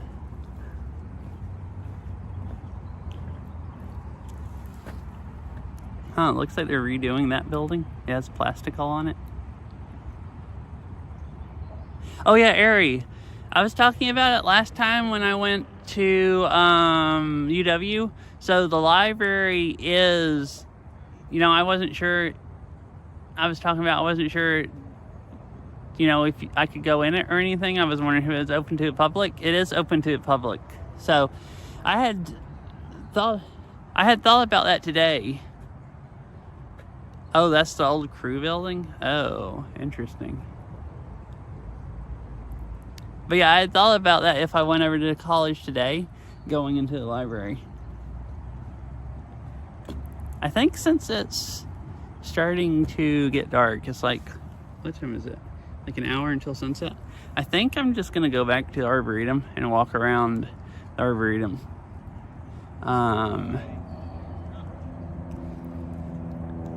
Yeah. I'd seen pictures of it online before. And Ari was talking about it. And I think that would be cool to go in. There's supposedly a Starbucks inside of it. So I thought I would go over there and I could get coffee.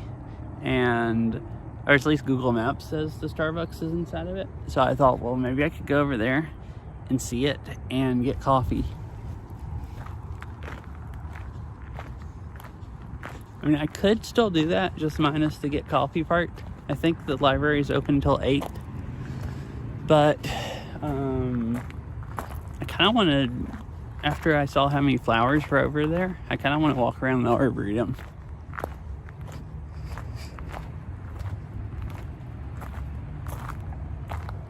Top of the law library. Oh, this trail, you have to walk up down this way. Guess I'll go that way.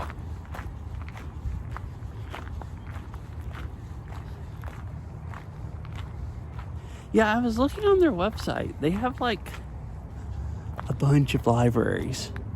Like I clicked on UW's website and it has the hours for like the libraries and if they're open to the public and stuff like that. And it's like there's this huge list of libraries. Like library after library after library. I was like surprised, kind of. Although, I mean, you've been to all of them? Dang. Which, I guess it is a huge freaking college. So, I guess you would think they'd have more than, 1 or 2 libraries. I just wasn't expecting a list for it to be a list like, that large or whatever. So,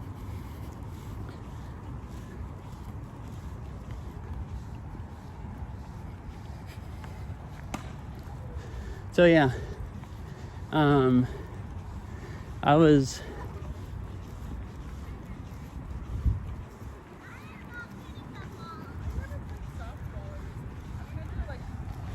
so last time I came up here, I had talked about going over to the college, and then but I came, I got up here late and I didn't really have time before dark.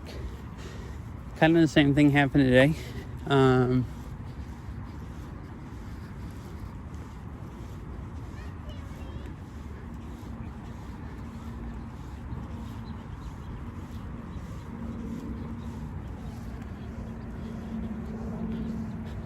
Yeah, it'd probably be fun.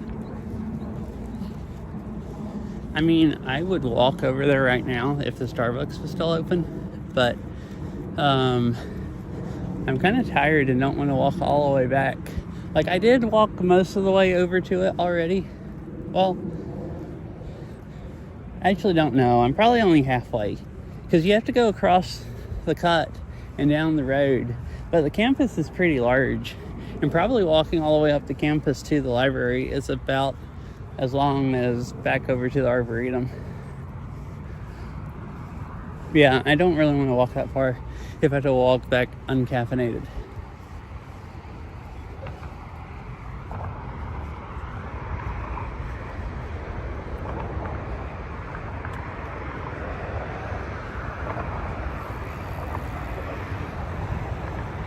So maybe I'll do that.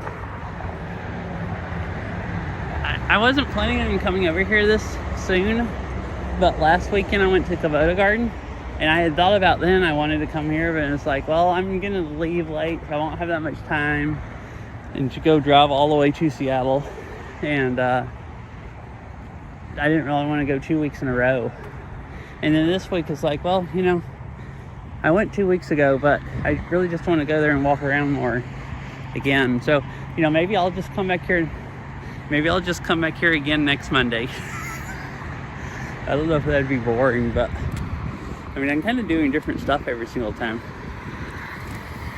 I'm going to say goodbye, almost bedtime. All right, good night, Mr. Winnie Cat. Hope you have a nice sleep. Thanks for watching.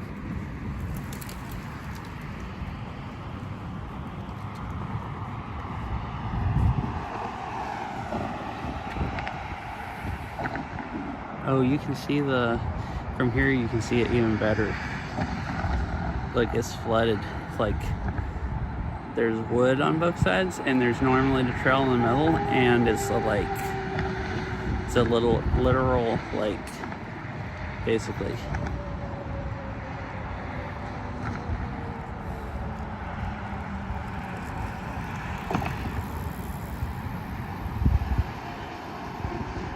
That part over there kind of looks out of the water, but you might not be out of the water as soon as you get off the bridge, where you'd be on the ground.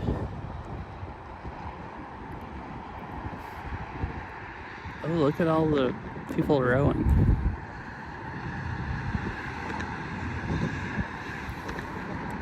Very cool.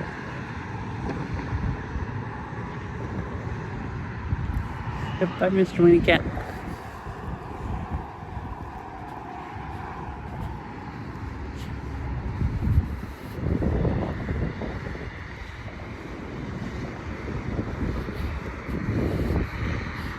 Yeah, maybe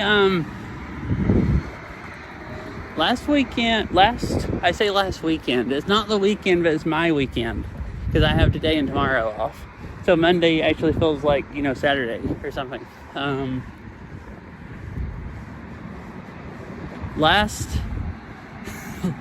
guess it is my weekend. Basically, last week, it was nice Monday and it rained Tuesday. And this week is supposed to be the same thing. It was nice today and it's supposed to rain tomorrow. So tomorrow I'll just stream Beat Saber, unless I don't stream for some reason. But I'm planning on trying to stream Beat Saber, since I haven't streamed it since, or even played it since last Tuesday.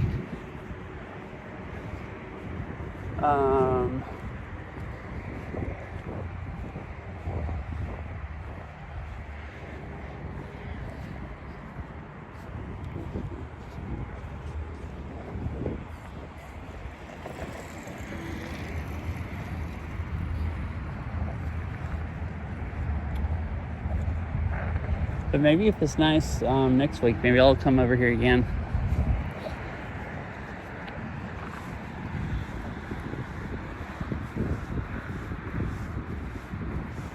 Thought about I could bike ride over here, but if I ride my bike,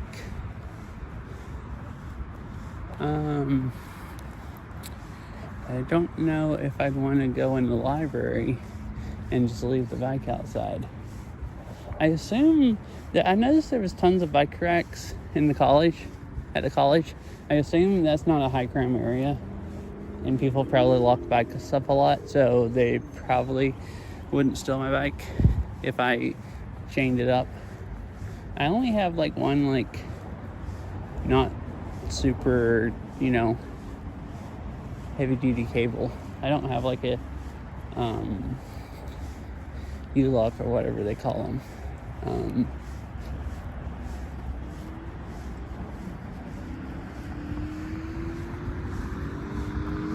That would be my only hesitation in bike riding, is going in someplace and leaving my bike. Some of the places I ride, I don't really mind that. Some of the places I ride, and some places I go around this metro area, I won't even go in the store to buy something for 10 minutes and leave my bike on my car because I'm worried it won't be there when I get back.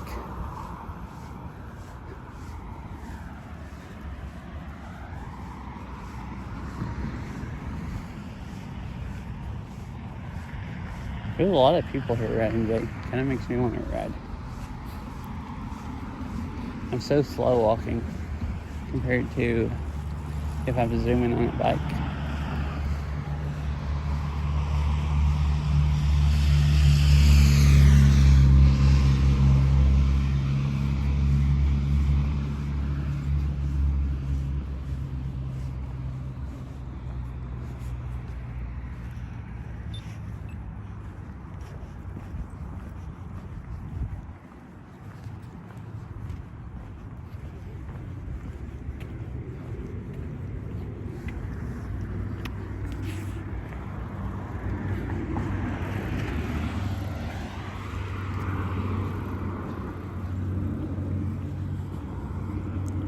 Oh yeah, but so this tree right here, this one with the flowers,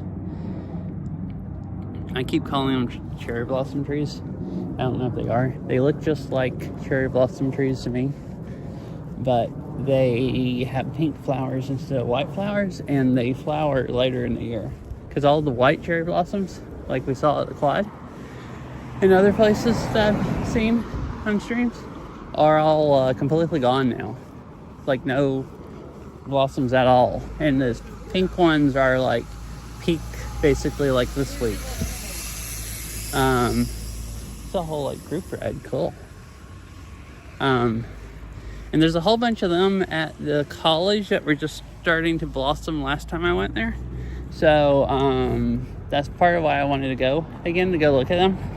And I actually checked the webcams today, because they have that cherry blossom webcam, and they have another one. Also that fountain I went to, like I walked by the first time I went to UW, or actually I walked by it both times. It was turned on today. I guess they leave it turned off in the winter, and it's not winter anymore, warmed up enough. Or maybe they just turn it on in the day and they turn it off at night. Because both times I went, it was like pretty late in the evening, like just right before sunset. So I don't know which, but I looked at that webcam that is looking down towards the fountain, and you could see the trees, and they were all like looked really nice, and you could see the fountain turned on, and you could see Mount Rainier. So it's like, oh well, that looks really nice. I guess I'll walk over there today.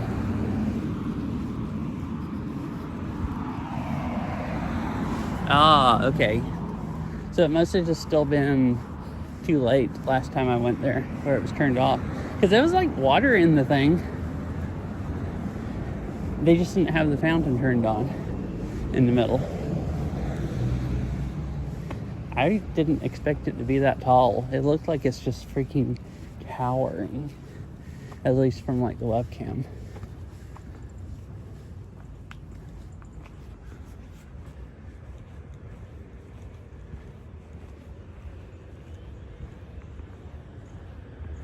Alright, I'm gonna go. I heard a fan and I'm like, what is it coming from? It's coming from right that.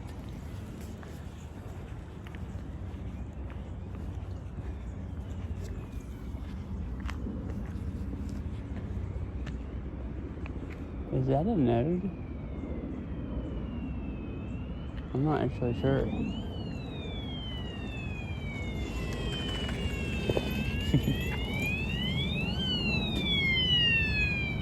Uh-oh, that kid's being chased by the police. Did you see that?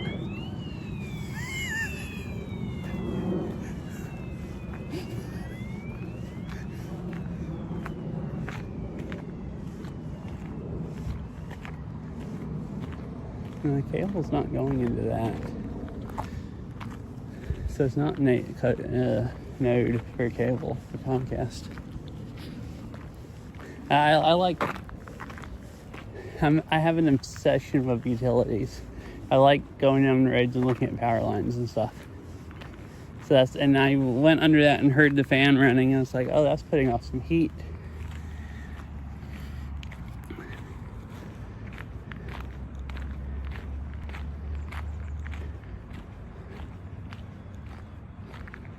So let's go back on this trail.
Really, it's just trying to get dark. I think the sunset today was like 8:05, if I remember right, because I looked earlier. So still about an hour from sunset. But it's overcast and it is getting dark under the trees.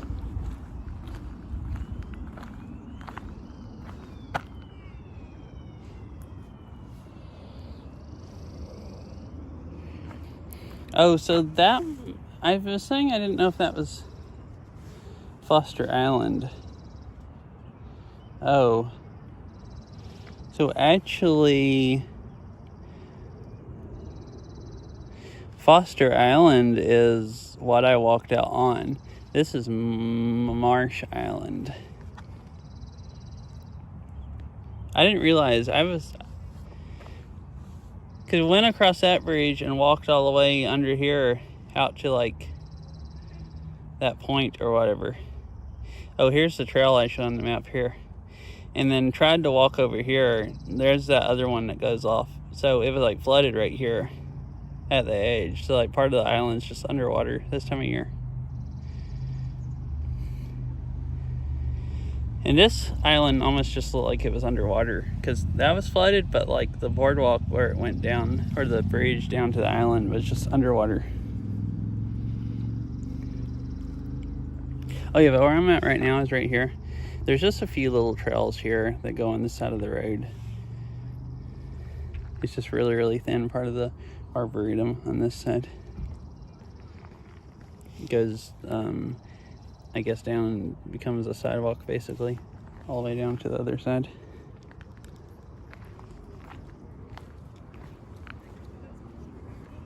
So there is another trail that goes that way that I've never walked on before. But it does look like it mostly goes just like along the road. I mean, it's probably nice, but I think I'll go back across the bridge again and go look at some of the flowers and stuff. Oh, I guess there was a trail back there and there's this one here. So I've never gone down this way. These are some cool looking trees here. Those two. I need to talk about all of the circumstances.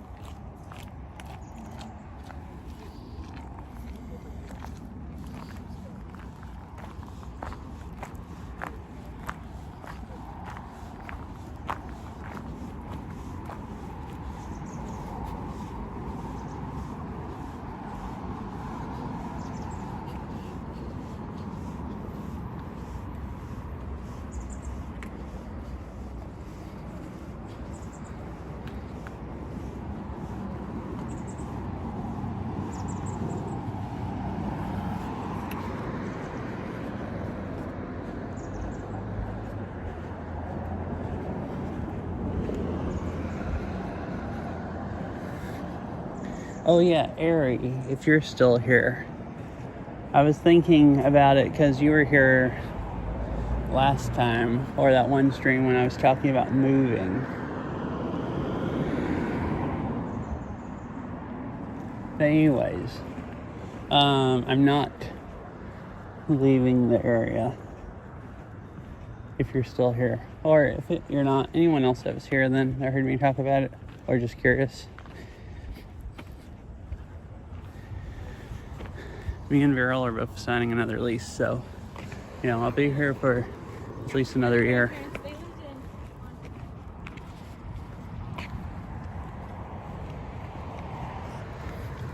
in And,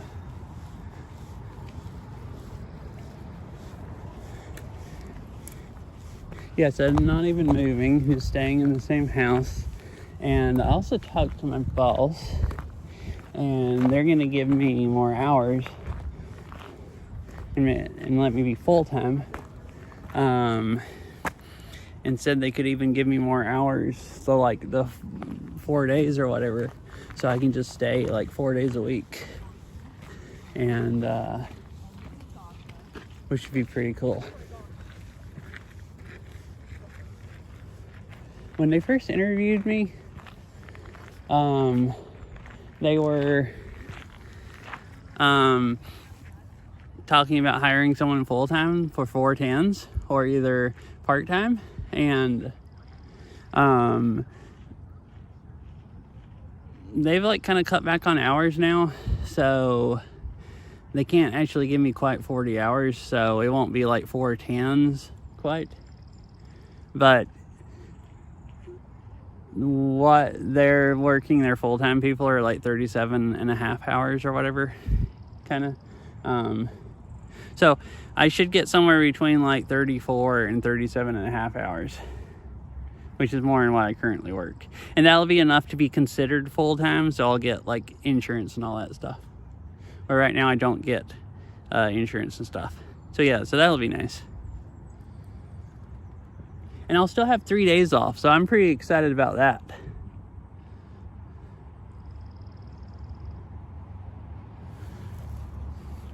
I've always liked working longer days more than more days.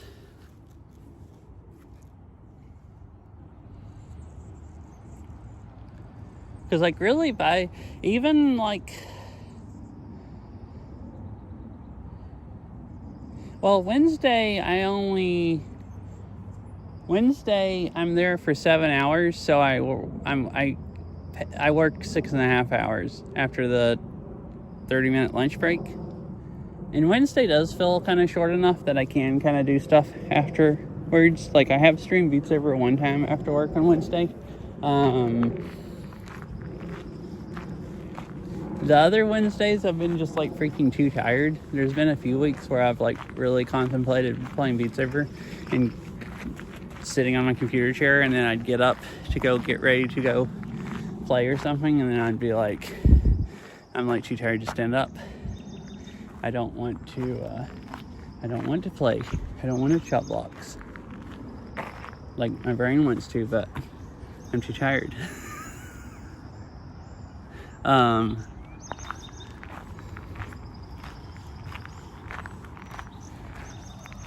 like basically 6.5 hours is kind of well, it depends on how long you want to spend doing something. If it's like streaming and you want to, or playing Beat Saber and you want to at least play for like 2 hours minimum, if you're going to, then 7 hours is kind of like, even working six and a half hours is kind of fine. 7.5 hours, which is what I've been working the other days, it's just like not really enough time left over to do that. Maybe if my commute wasn't so long, like if I, lived close by, but it usually takes me like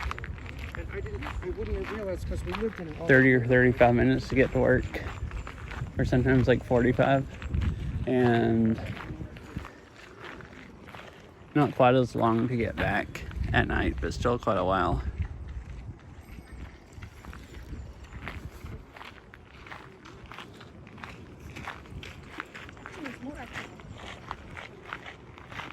So, maybe it would be time, enough time if I didn't have like a hour commute, like if I lived like 10 minutes away or something. But I don't really think working like 7.5 hours is hardly enough time to, do a lot of streams. I have done a few short IRL ones. So that's why I was saying, like, I feel like once you work 7.5 hours, you already don't really have time to do anything for the day. So you might as well just go work 9 hours or something. So I've always liked working like 9 or 10 hour days or something, more than 8 hour days.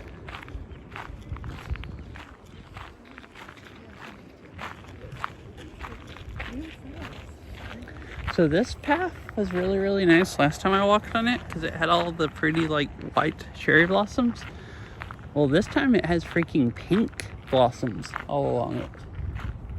These are the ones I wanted to go to UW to look at, but there's plenty of them here, just like all along. Here's the cherry blossoms. You can see just like the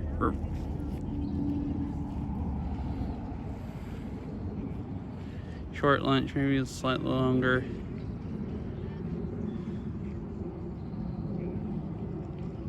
Oh, you're saying try to do shorter lunch? Yeah, I have been doing that more, because I did start doing, like, I was pretty much, so I usually get up every morning, if you can call it morning. I usually get up every day at like 11 a.m. or something, and I eat breakfast, because it's first meal of the day, so it's breakfast. So I'll usually cook myself like bacon and eggs, or sausage and eggs or something.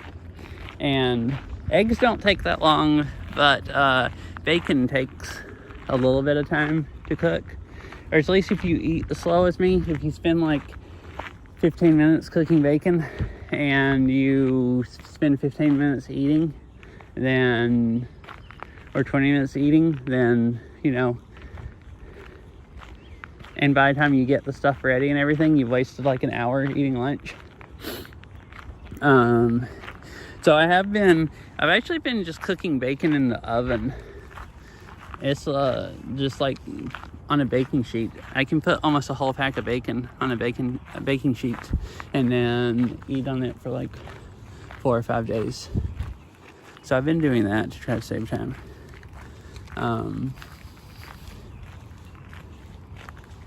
That has actually given me more time before work. I haven't streamed any IRL streams or any of that more time, but I have done yard work and other stuff with the time.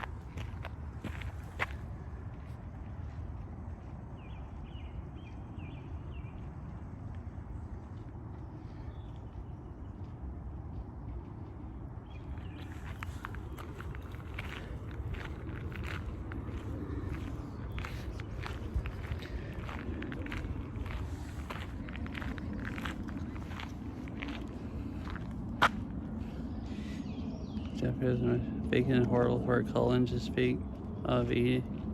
Oh, really?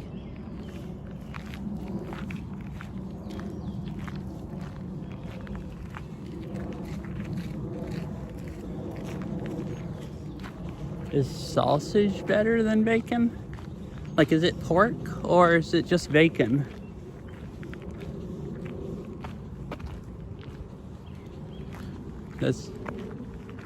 I think I've heard people say it about bacon.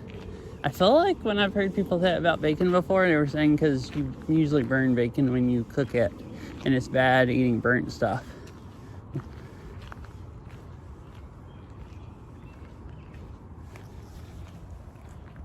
But I've never actually researched it myself. And I've just kept eating bacon because it's really tasty. Oh, okay. Okay, so similar to like sandwich meat, because I know sandwich meat's also supposed to be bad because it has like nitrates and stuff in it. Like the sliced sandwich meat. So I assume similar to that. Oh, these have more blossoms left. These were the really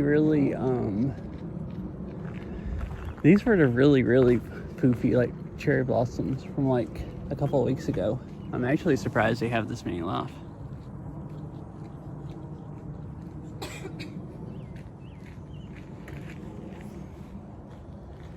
Yeah, oh, okay, so like similar.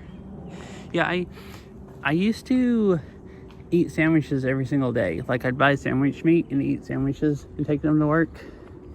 And then I quit doing that because I didn't want to just keep eating sandwich meat because it's not that super healthy. And I didn't used to back then. I never ever cooked bacon and ate it. But I've been cooking bacon and eating it for like the last 2 years, like almost daily. So maybe I shouldn't eat bacon daily for 2 years straight. I could just eat sausage if it doesn't have nitrates and stuff in it. Bacon's kind of annoying to cook. It just tastes really good. But at least to me, it's kind of annoying to cook.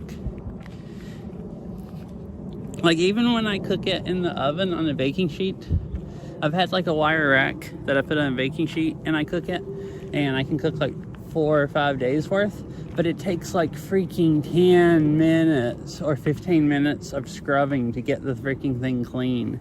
It's so freaking greasy and oily after that.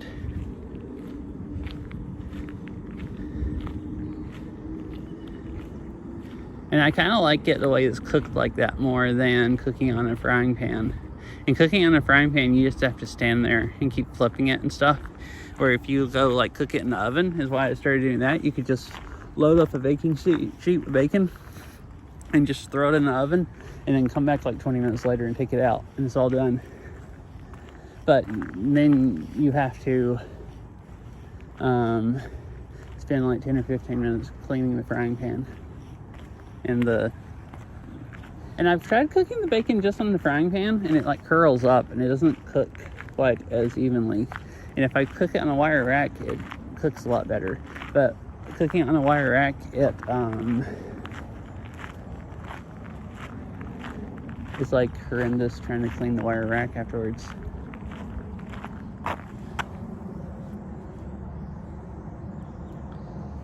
Oh, it's too dark for the wide angle lens. I just zoomed in and I saw how less pixelated it got.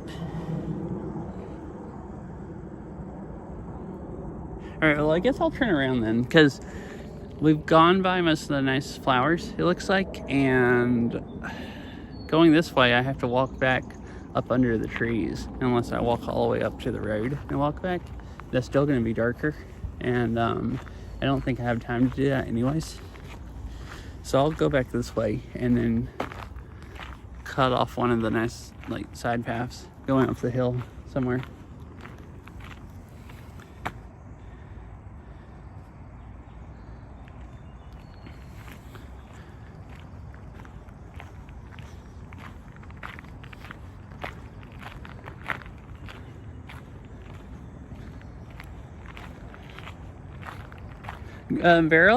I used to cook fish a lot of times, grill it on the grill, and Beryl used to also, and neither one of us have cooked any in a long time, but Beryl actually cooked some fish the other night. like tilapia that we got from Costco. That stuff's really tasty. Fish is kind of expensive, but it's not as expensive if you get it at Costco.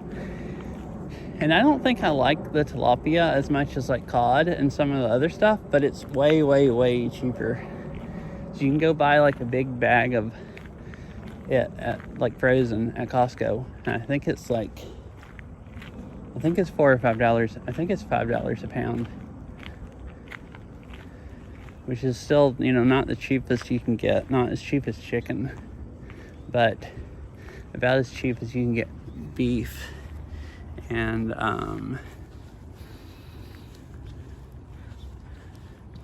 you know, really cheap for fish. I don't think I've ever found any other fish that was like $5 a pound. Oh, and then we have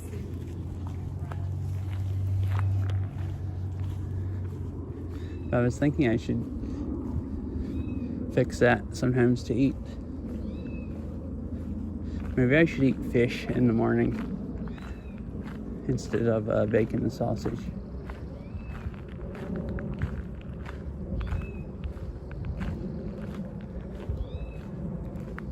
And one nice thing is at work, I just eat at work every day.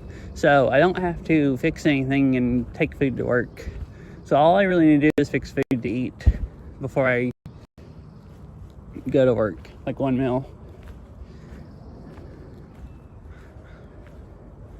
Sometimes I eat something when I get home from work because the food there is not very filling, but it's just like a snack.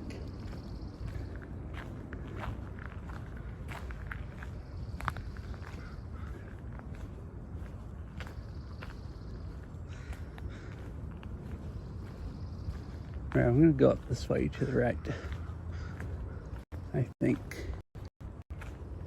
I'm gonna take a picture of this first. No, actually, I'm gonna go down to the pond.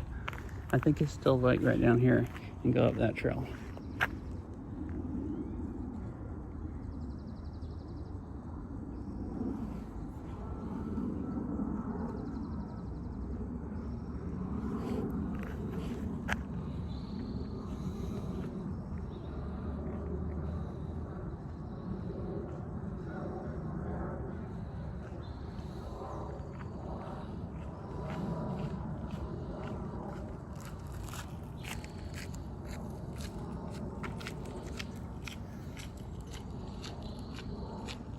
Oh, I forgot. I never went on Discord and looked at the route that Jet Minky posted. It's like, why won't my phone load it? It's because I don't have the internet. Works really slow. I was gonna look at that. Oh, it's a kayak. Interesting.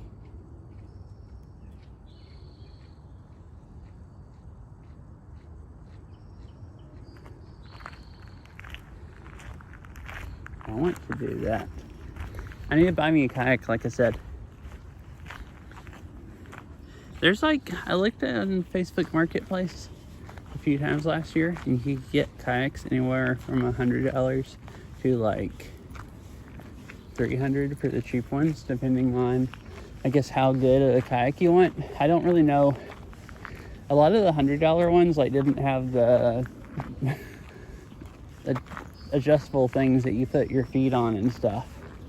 Like some of them looked like they maybe used to have those and they were just broken, or either, you know, maybe they just didn't, like, just not as nice a kayak to begin with, like brand new. I need to see what kind of kayak I actually need, and I could go buy me a kayak. And it's expensive renting a kayak, but if you just go, you know, spend $200 on a kayak, and it's really cheap, and you can just go to parks and stuff and kayak for free after that.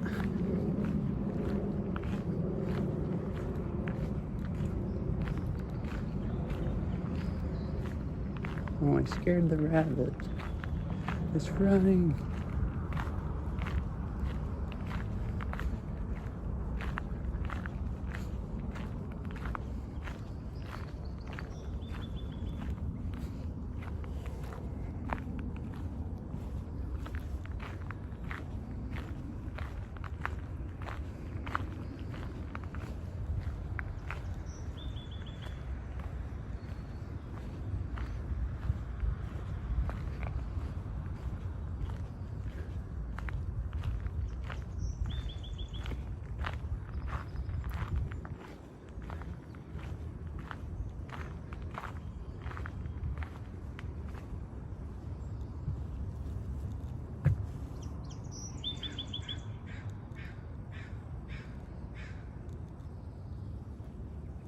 Pond is really slimy looking, like dirty, with all kinds of stuff growing in it.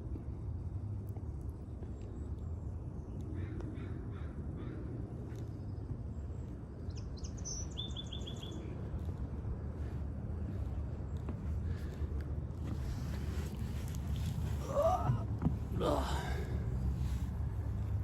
My knees hurt almost. Don't quite, I said almost, don't quite hurt. They're just, they don't feel the best. Oh, while I'm sitting here, I'm gonna drink some of my water I brought. I actually remembered to bring water this time. I didn't remember to drink any of it, but did remember to bring water. I was looking, making sure my phone's not gonna fall off and roll down there and then like roll into the pond. That would suck really bad.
There you go. My phone was light. It's pretty dark now. We're getting darker.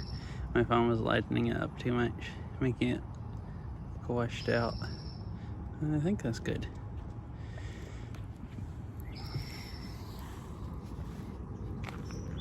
Like making the colors look washed out.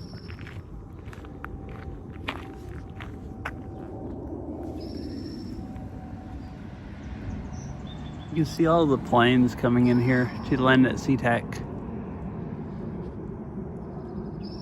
The flight path is here. They're like, depends on the day if they're landing from the north and taking off from the south, or landing from the south and taking off to the north.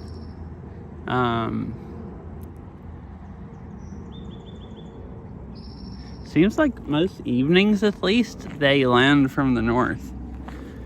Most of the time I've ever flown in and come in late, we've like landed from the north. Sometimes you'll come in kind of from the south and fly up past the metro area and then turn around and then you'll come in over the city, which is really cool if you have a window seat. You get to like basically see the metro area twice, or see different sides of it each time. You'll be looking out one way and then looking out, like, you know, maybe looking out to the east and then looking out to the west when you fly back down.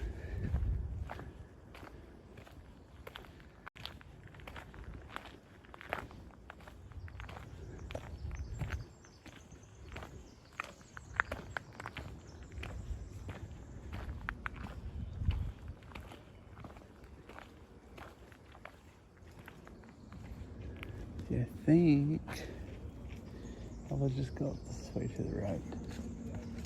I think.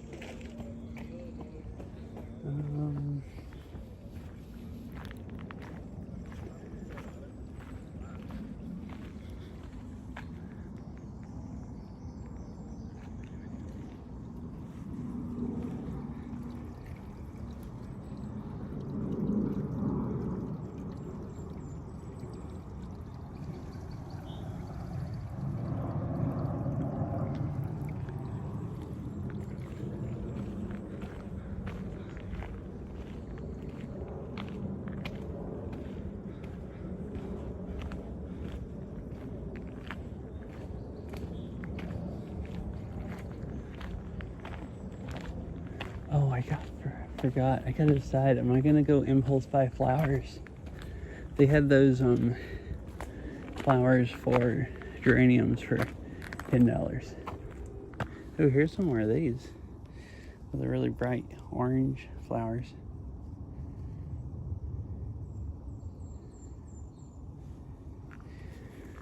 Me and Beryl got a bunch of geraniums and planted them in our yard. Planted up. I have some in pots in the backyard, which are really happy, and they regrow every year, and are always really happy. We've planted some in the ground in the front yard, and like half of them died. One of them was kind of in the sun too much, I think, and just died. It was too dry. Even if I think I was like watering it like once a day and didn't really have time to water it more than that. And when it got really, really, really hot, hottest part of the summer, I think it just got too dry and died. But there was a few more that just died, and I never figured out why.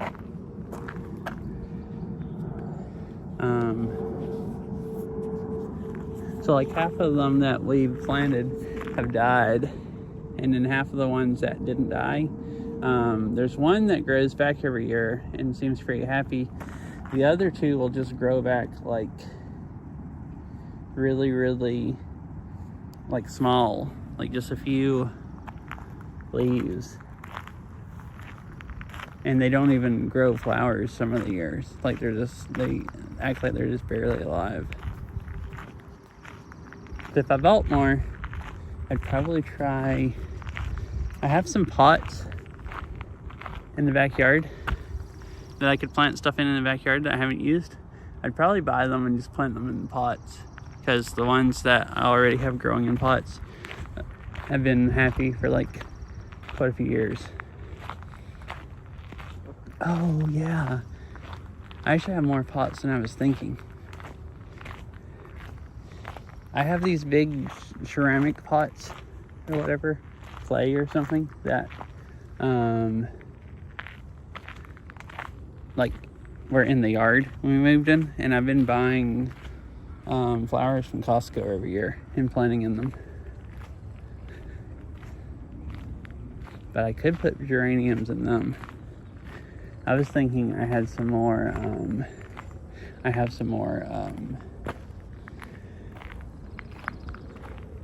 like plastic pots that I could move around and put them in those.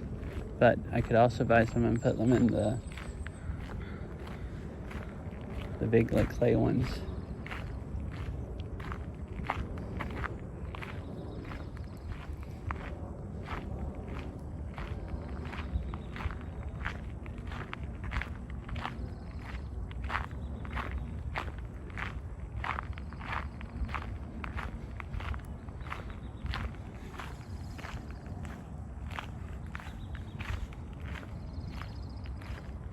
I want to walk down here again and see all these flowers.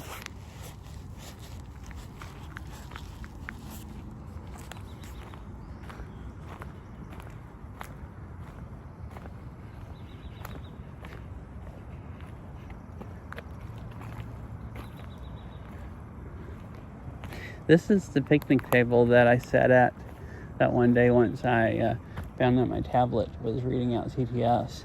And I think I came over here and got it out of my bag. And then sat here until it got dark. Just chatting.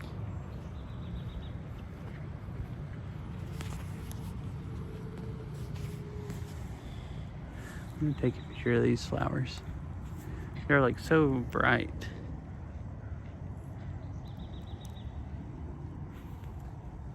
These right here also, but these down here are like freaking mega bright.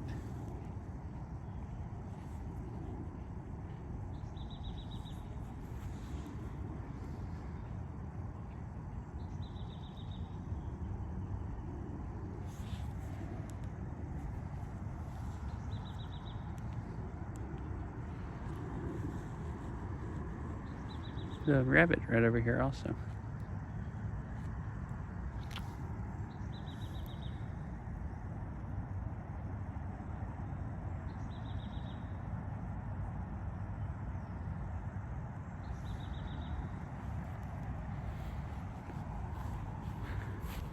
Oh, that reminds me, talking about that rabbit. I saw a raccoon again in the backyard last night. I didn't see it, but our camera picked it up twice. One time walking along the side of the house, and then it like walked all around the backyard like it was looking for food, and then went up under the fence, up into the neighbor's yard or something, and then like 10 minutes later it came back and was walking around the backyard, like looking all around like it was looking for food.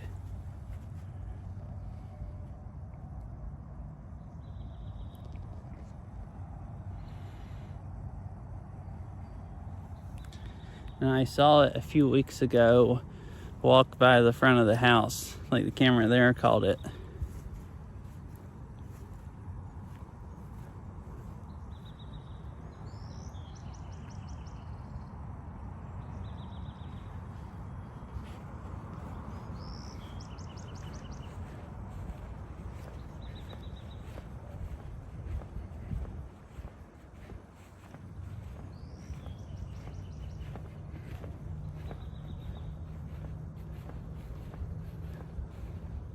These just have like a few blossoms, these cherry blossoms.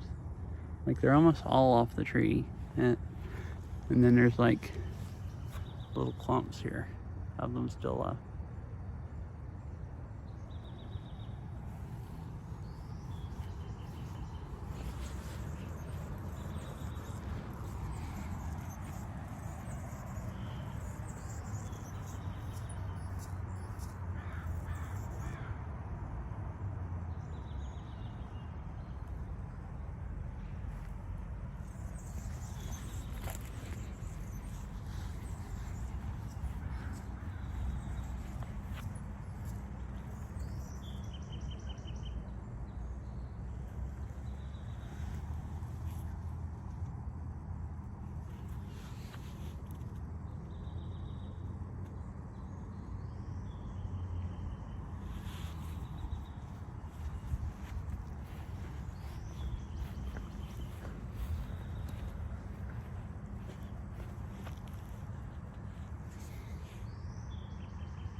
It's crazy how warm it is today. When I was here like 2 weeks ago, that Monday, I think it was in the 70s, but it cooled off a lot. Like by the time it got dark, it was getting pretty cold or pretty cool. But it's still like today, it's still like nice and warm out here.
Alright, well, I'm pretty much back to the car, parked over here. I mean, I could still walk around and see a little bit more, but it is starting to get dark, and dark for the camera. So I think I might go ahead and stop.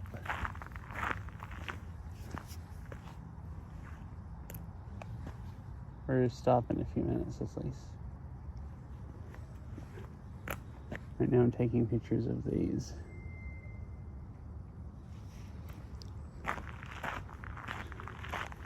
I might go look at plants again.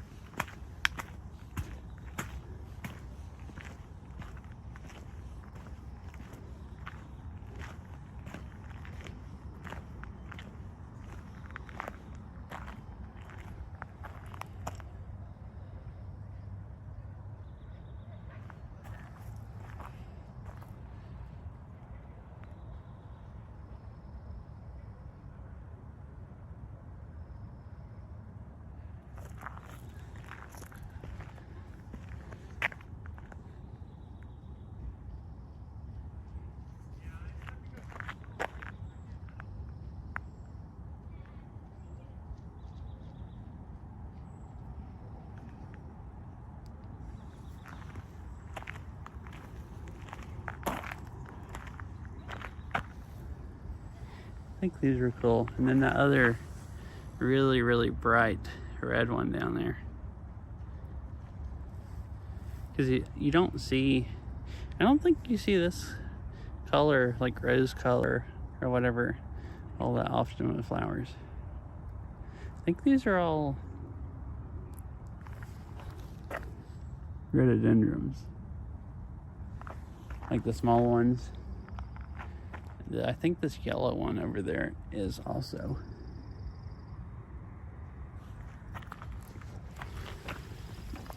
But I'm not sure. They look like it, like this.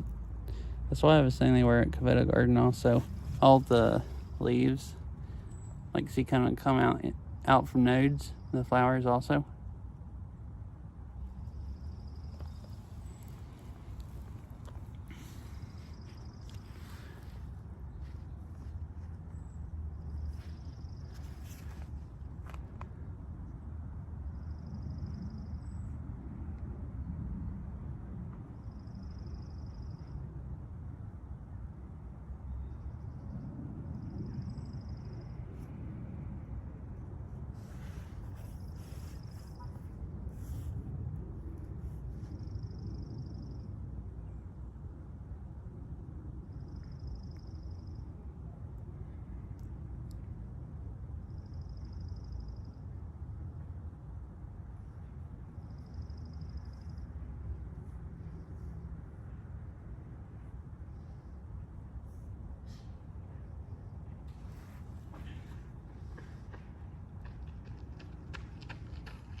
I was looking at the traffic, checking the traffic on the way home. Just hanging out here. If you guys could see the nice flowers.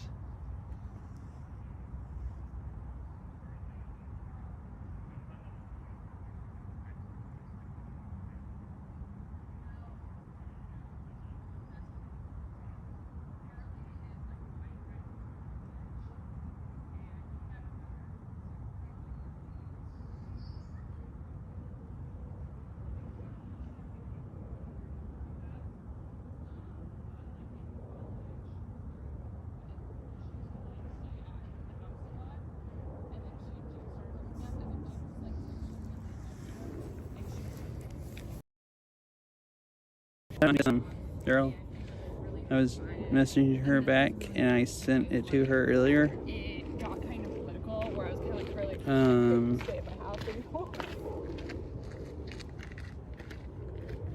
I sent her a picture of a latte earlier today I made. I'm getting like, I still only know how to do hearts, like heart art, but like pretty much, but I'm getting better and better at making the foam, and could probably make more art if I learned how to pour the milk better.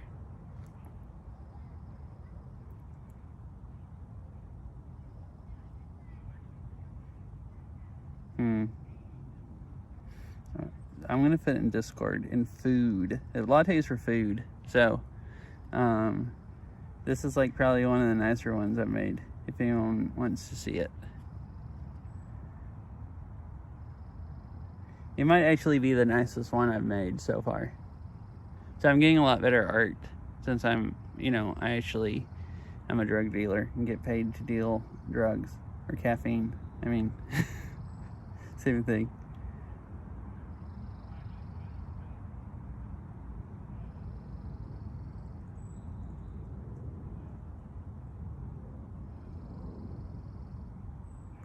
I didn't notice there's a foot in the bottom of this picture. I was like looking at the latte, I looked down at the bottom, I was like, oh yeah, you can see my foot down there also under the past the counter. It's freaking kind of weird.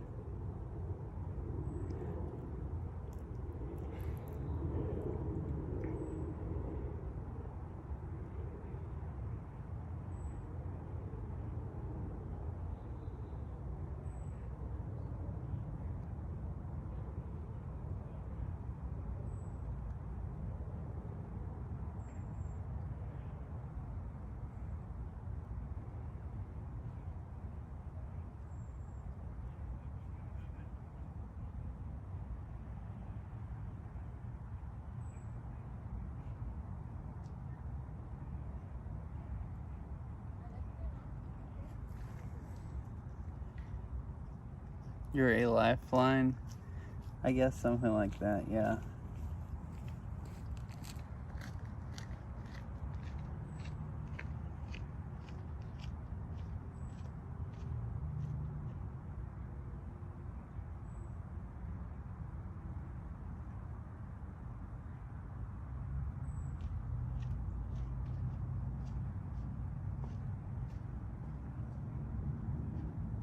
I get to make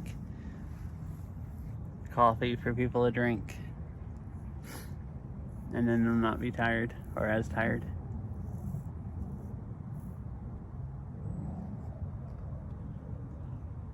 Look at the little tree that's growing out of the big tree. Oh, this is really pixelated. Zooming in, it's too dark. My phone's having some real problems with actually looking good.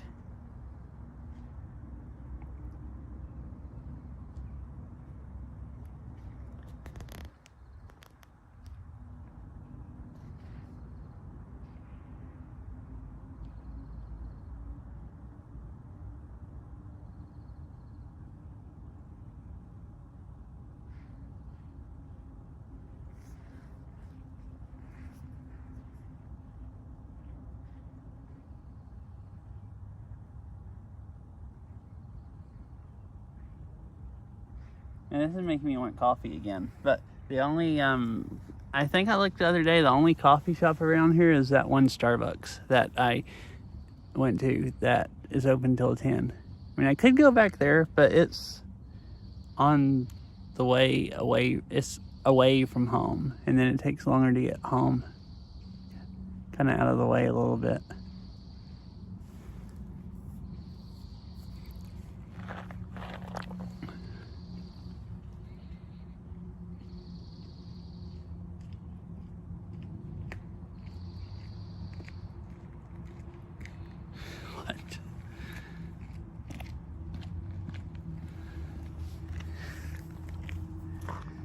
Oh, I'm reading Discord stuff. Oh, okay.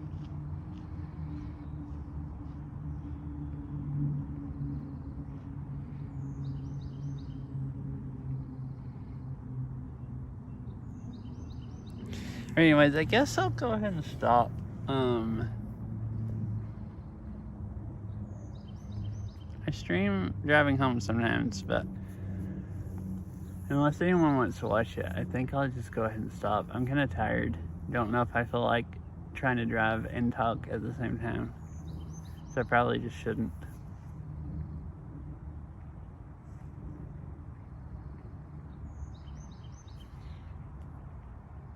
I'm tempted to actually go to Starbucks and get coffee before I drive home.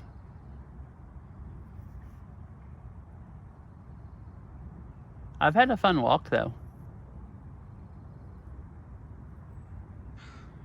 I have been kind of tired today all day though. Now I just feel sleepy. Oh, I know why I feel freaking sleepy.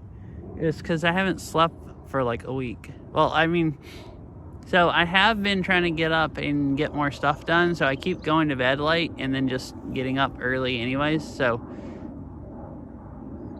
usually if I don't get 7 hours of sleep, I'm tired. I feel better, like fully rested, if I get like 8 hours of sleep. But then I'll have days where I get 6 hours of sleep. And I think to really recover from those good, I need to get like 8 hours of sleep to kind of catch up on sleep. But I think the last week,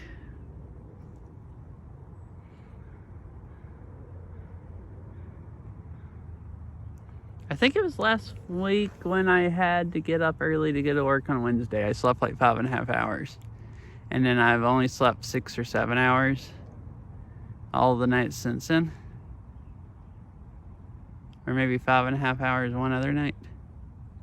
Normally I sleep more on my days off. I just sleep late, but I stayed up late last night and wanted to get up earlier today. So, I think I slept like 6.5 hours. So I guess that's why I'm a little sleepy. It's starting to get dark now and my brain's like, yo, it's time to go to sleep. So I'm not that tired. I'm just like sleepy feeling.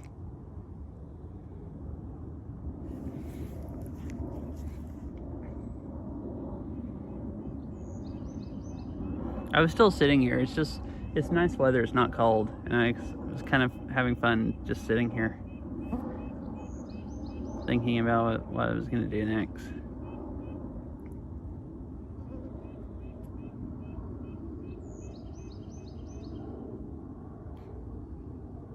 Oh yeah, part of why I started to stream later today is I spent a while crawling around under my car and looking at my car. Beryl rented a cabin outside of Yellowstone. And her family are gonna go stay at Yellowstone like next month.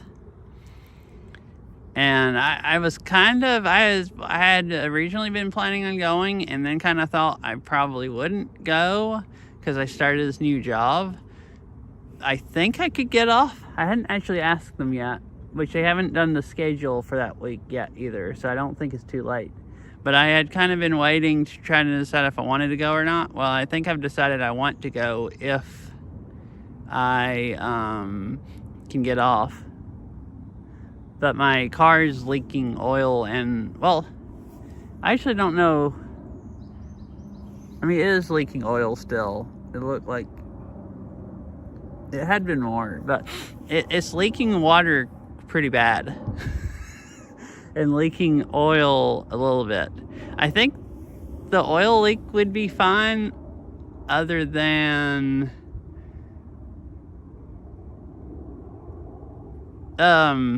well, also the valves have been rattling part of the time.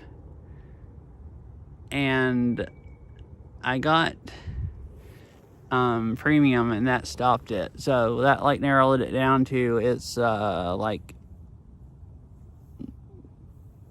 the gas is combusting like before it should be. Like it's basically. And that usually happens, well, it can be a whole bunch of reasons. But the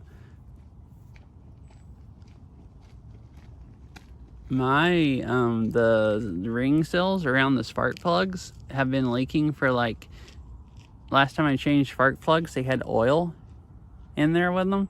Well, it's gotten way worse. So I think I probably need new spark plugs because mine are like submerged in oil covered in oil or whatever.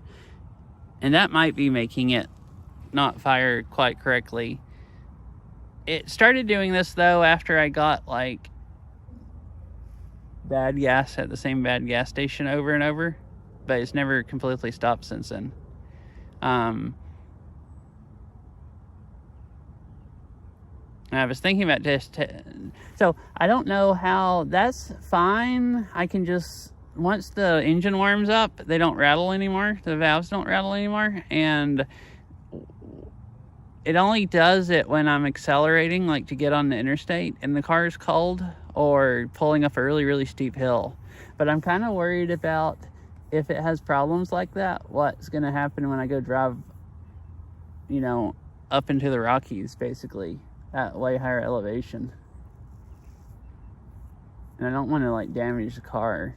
So I was thinking about taking it to a shop before then. But I think I need to go fix the oil leak and put new spark plugs in it before I go do that. And to get to those, you have to, I think to get to those, you might be able to get to them, just not easy. You have to pull the cam covers off. But I think my cam cover gaskets are also leaking. So I think I need to basically replace both of my cam cover gaskets and the rings, I forgot what they're called, the ones that go around like the spark plugs, like where the spark plugs go into the engine. And that, I don't think the cam carrier is leaking. The cam carrier, you have to pull the engine out of the car to fix that. So if it's leaking, it's just going to keep leaking. But the other stuff's not that hard. It's like $50 in parts, and you just have to go do it and just not get junk in the engine while you're doing it. I watched some YouTube videos, and it's like, well, it seems easier than replacing the struts. So less dangerous to me than compressing springs, more dangerous to the car. Like if I could screw up and get stuff in the engine, and it would be bad. That's about as easy. So I need to do that, and I need to replace the rotors in the back of the car, but it still pulses a little bit, so I need to put new rotors in the front, and I guess I'll replace the pads when I do that. And I need to fix the water leak, all that before I go. So I think I'm gonna try to do all that in the next like week or two. I'm pretty sure I can get it all done in like a month. So I think I'm gonna ask off for work, and if they'll let me off, then I'll go to Yellowstone with them. I will probably stream some there and take my Starlink. So, you know, I want to hang out with Beryl and her family some also, but if I drive all the way to Yellowstone, I also want to do some streams, and other people get to see it too. So I might do some IRL Yellowstone streams if I can get off work. And then I just got to do all that freaking car work. The only reason I wouldn't be able to go is if I got all that done and the valves are still rattling and bad enough that I don't think I should drive the car there, and I can't get a shop to like look at it and figure out what's going on before then, if I can't figure it out. That's why I was going to try to do all of that stuff maybe like the next week or so. And then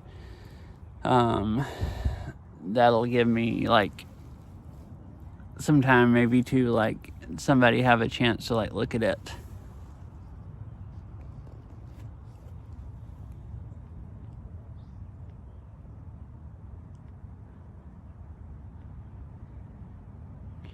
But that's what I did today. I had already figured out, I was pretty sure the valve cover gaskets were leaking. Valve cover. I'm confused. I think they're called cam cover in my car. Some cars are called valve cover. Some people on the internet call them valve cover gaskets, even for an Outback. But most people call them cam cover gaskets, and I don't actually know if there's a difference.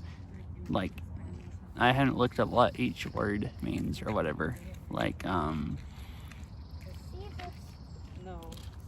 it's for what my car actually has. But as far as to use correct terminology and stuff. But yeah, I guess I need to replace the cam cover gaskets, and I did figure out for sure where it was leaking water at today. It's the, dang it, what is it called?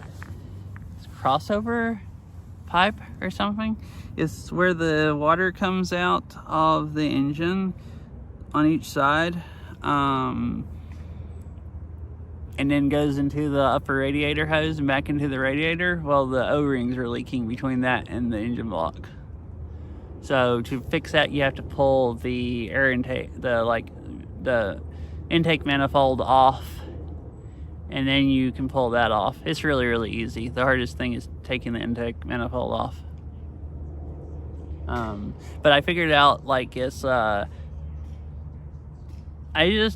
my car's been using water some ever since I've ever had it, like a little bit, but it's gotten way worse the last few months. And then I was looking at one day and it's like, well, dang, it's been just like, looks like there had been water pooled on top of the engine. Like, what the heck is up with that? And then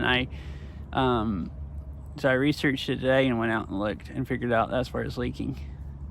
It's the O-rings on both sides, the passenger side and driver side of the engine. They're leaking between that and the engine block. So I guess that's why it leaks water as fast as it does. It just kind of seeps out a little.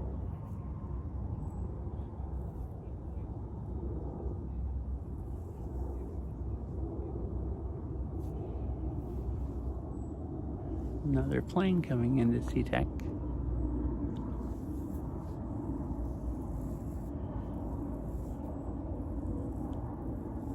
Yeah, it's gonna be fun. Have a bunch of car work to do. I kind of hate working on my car, but it's also fun figuring out the stuff. I'm like a masochist, I guess. Putting struts on it was like one of the worst things I've done, but it was like, I was very happy that I did it and I didn't go pay somebody thousands of dollars to do that I did for like $600 parts and everything. So it's like this. I might go get a quote for how much somebody would charge me to put the cam cover gaskets on. I don't think I'm even going to do that, because I've seen too many people on the internet saying, and I hadn't seen a single person say anybody was going to charge them less than $1,000. And there ain't no way I'm paying somebody $1,000 to do something that I can do in like a couple days. Like, worst case, it should only be like 3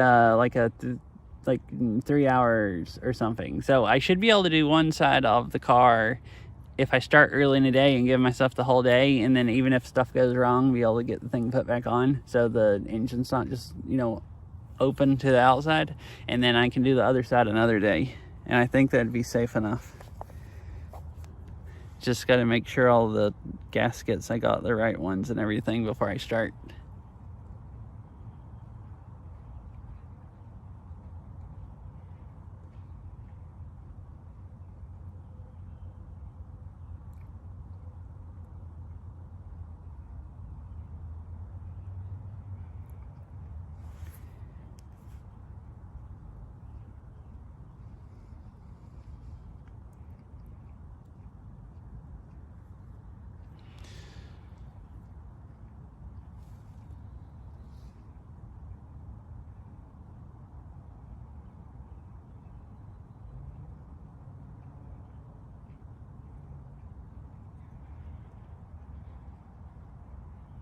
No.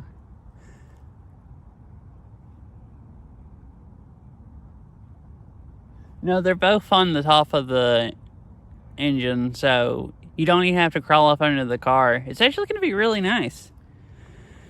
I'm kind of terrified of the cam cover gasket, because I don't know. Maybe I'm not that clumsy. I like saying I'm clumsy. I'm really bad at spilling stuff or getting stuff dirty, and you have to get the gasket off if it's stuck to the engine, and the gasket maker and like scrape it all off. Like the video I watched, someone using a box cutter to scrape all that off and scrape it all off out of the engine, away from it, and not inside the engine. And I'm clumsy enough that I'm slightly horrified about doing that and not messing it up. I think I can do it and not mess it up, but it's going to be stressful. It looks really tedious. But, you know, at least I don't have to go lay down under the car and freaking work on it until my neck feels my head's falling off, like I did when I replaced the struts. So it's going to be actually nice. I can just stand up and stand there beside the car and work on it.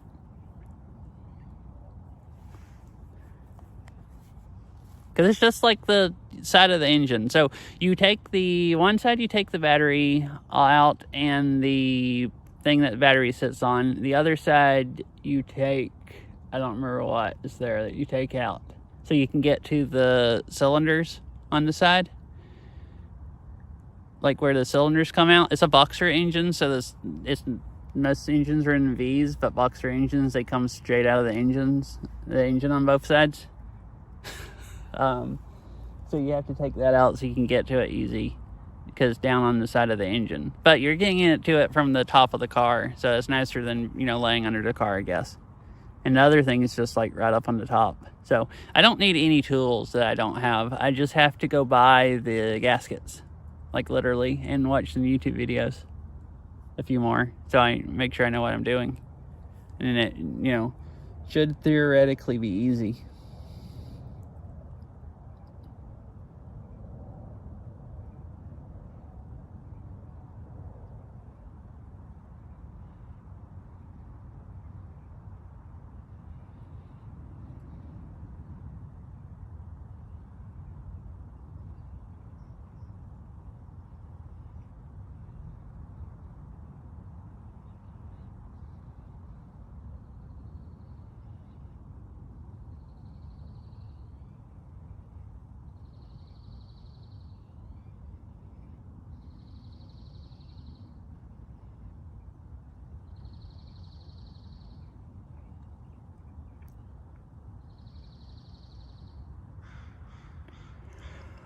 All right, I was just looking, trying to see who I was gonna raid.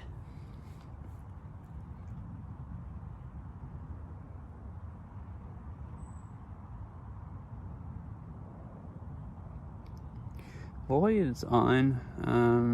I was thinking I might raid Madcap or Orchid. I've been raiding Void every Monday. It's pretty good because he plays Beat Saber on Monday, and then I can go to IRL stream and then just raid him. But I thought I might raid someone else for a change. I think I've raided Void Star last couple times I've streamed. Oh, I raided Izzle last week when I streamed Beat Saber because it was on Tuesday.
Ooh, that sounds really fun. Yeah, I need some leg exercise. I'm planning on trying to play Beat Saber tomorrow. Maybe I could play that then. I'm planning on trying to play and streaming it. So if you catch the stream, maybe you could give that to me. And then I can be destroyed. Ooh, I didn't tell you about it. I destroyed my shoulders and my upper arms last week. So last week at work, I basically put away 2 pallets of Cokes by myself. I had somebody help with a little bit of one of the pallets. But the rest of the pallets, I put away 2 pallets. And okay, cool. And there's like 2 pallets of Cokes, of like cases of Coke, like bottled Coke products. And then moved them all around in the back room and stuff like that also. And then got half of them and hauled them somewhere else. So it was like multiple hours of picking up Cokes. And I was so freaking sore the next night. Like, I was really, really sore 24 hours later. 48 hours later, I wasn't that sore, but I was so freaking stiff, I couldn't hardly move my shoulders. So, I don't ever work out my arms much, like, other than playing Beat Saber, and never work out my shoulders like that. So, like, that was a really, really, really good workout. I was like, couldn't believe how sore I was. It was like about as sore as my legs get when I, do a bunch of Fitbeat. It's like I couldn't hardly use my arms for like 2 days. So I got a really good arm workout for a change. I've been, making myself sore playing Fitbeat and getting good leg workouts, but I got a good like shoulder workout for once.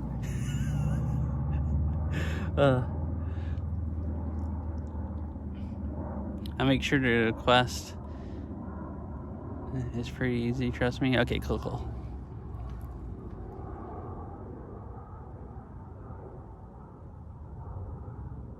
Alright, I think I'm gonna rate Orchid. I haven't rated Orchid in a bit. But anyways, thanks for watching and hanging out, everyone. I hope it was enjoyable. Nice stream to watch.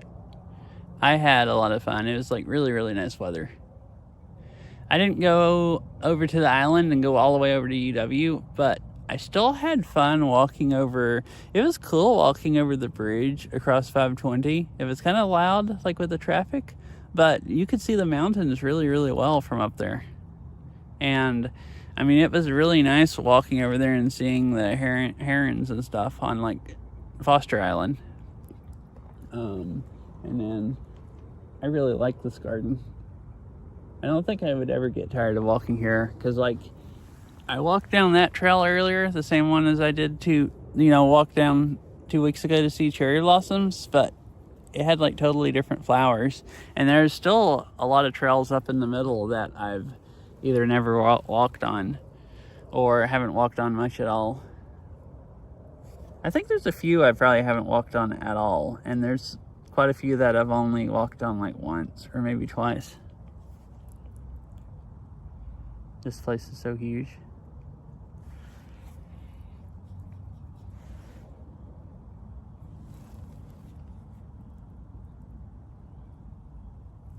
So anyways, bye Ari and anyone else that's here. I hope you all have a nice rest of your day or night, and I'll see you later. It's supposed to rain tomorrow, I think, at least part of the day. I will try to stream Beat Saber. I'm not really sure what time. I'd like to say earlier in the day, but I say that a lot of times, and then I end up, like today, doing stuff a bunch of the day, like looking at my car, and then I start streaming late. Last week I started so late, it was a really short stream before I needed to go to bed, so I guess we'll see.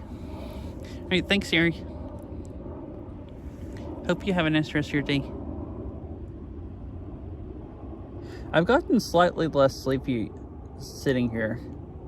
I've been sitting here, I think I was kind of tired from walking around, and then I got my brain working, talking about working on my car and, thinking about stuff. And I mean, worst case, I'll go get coffee or something before I drive all the way home. But yeah, I'll see you later.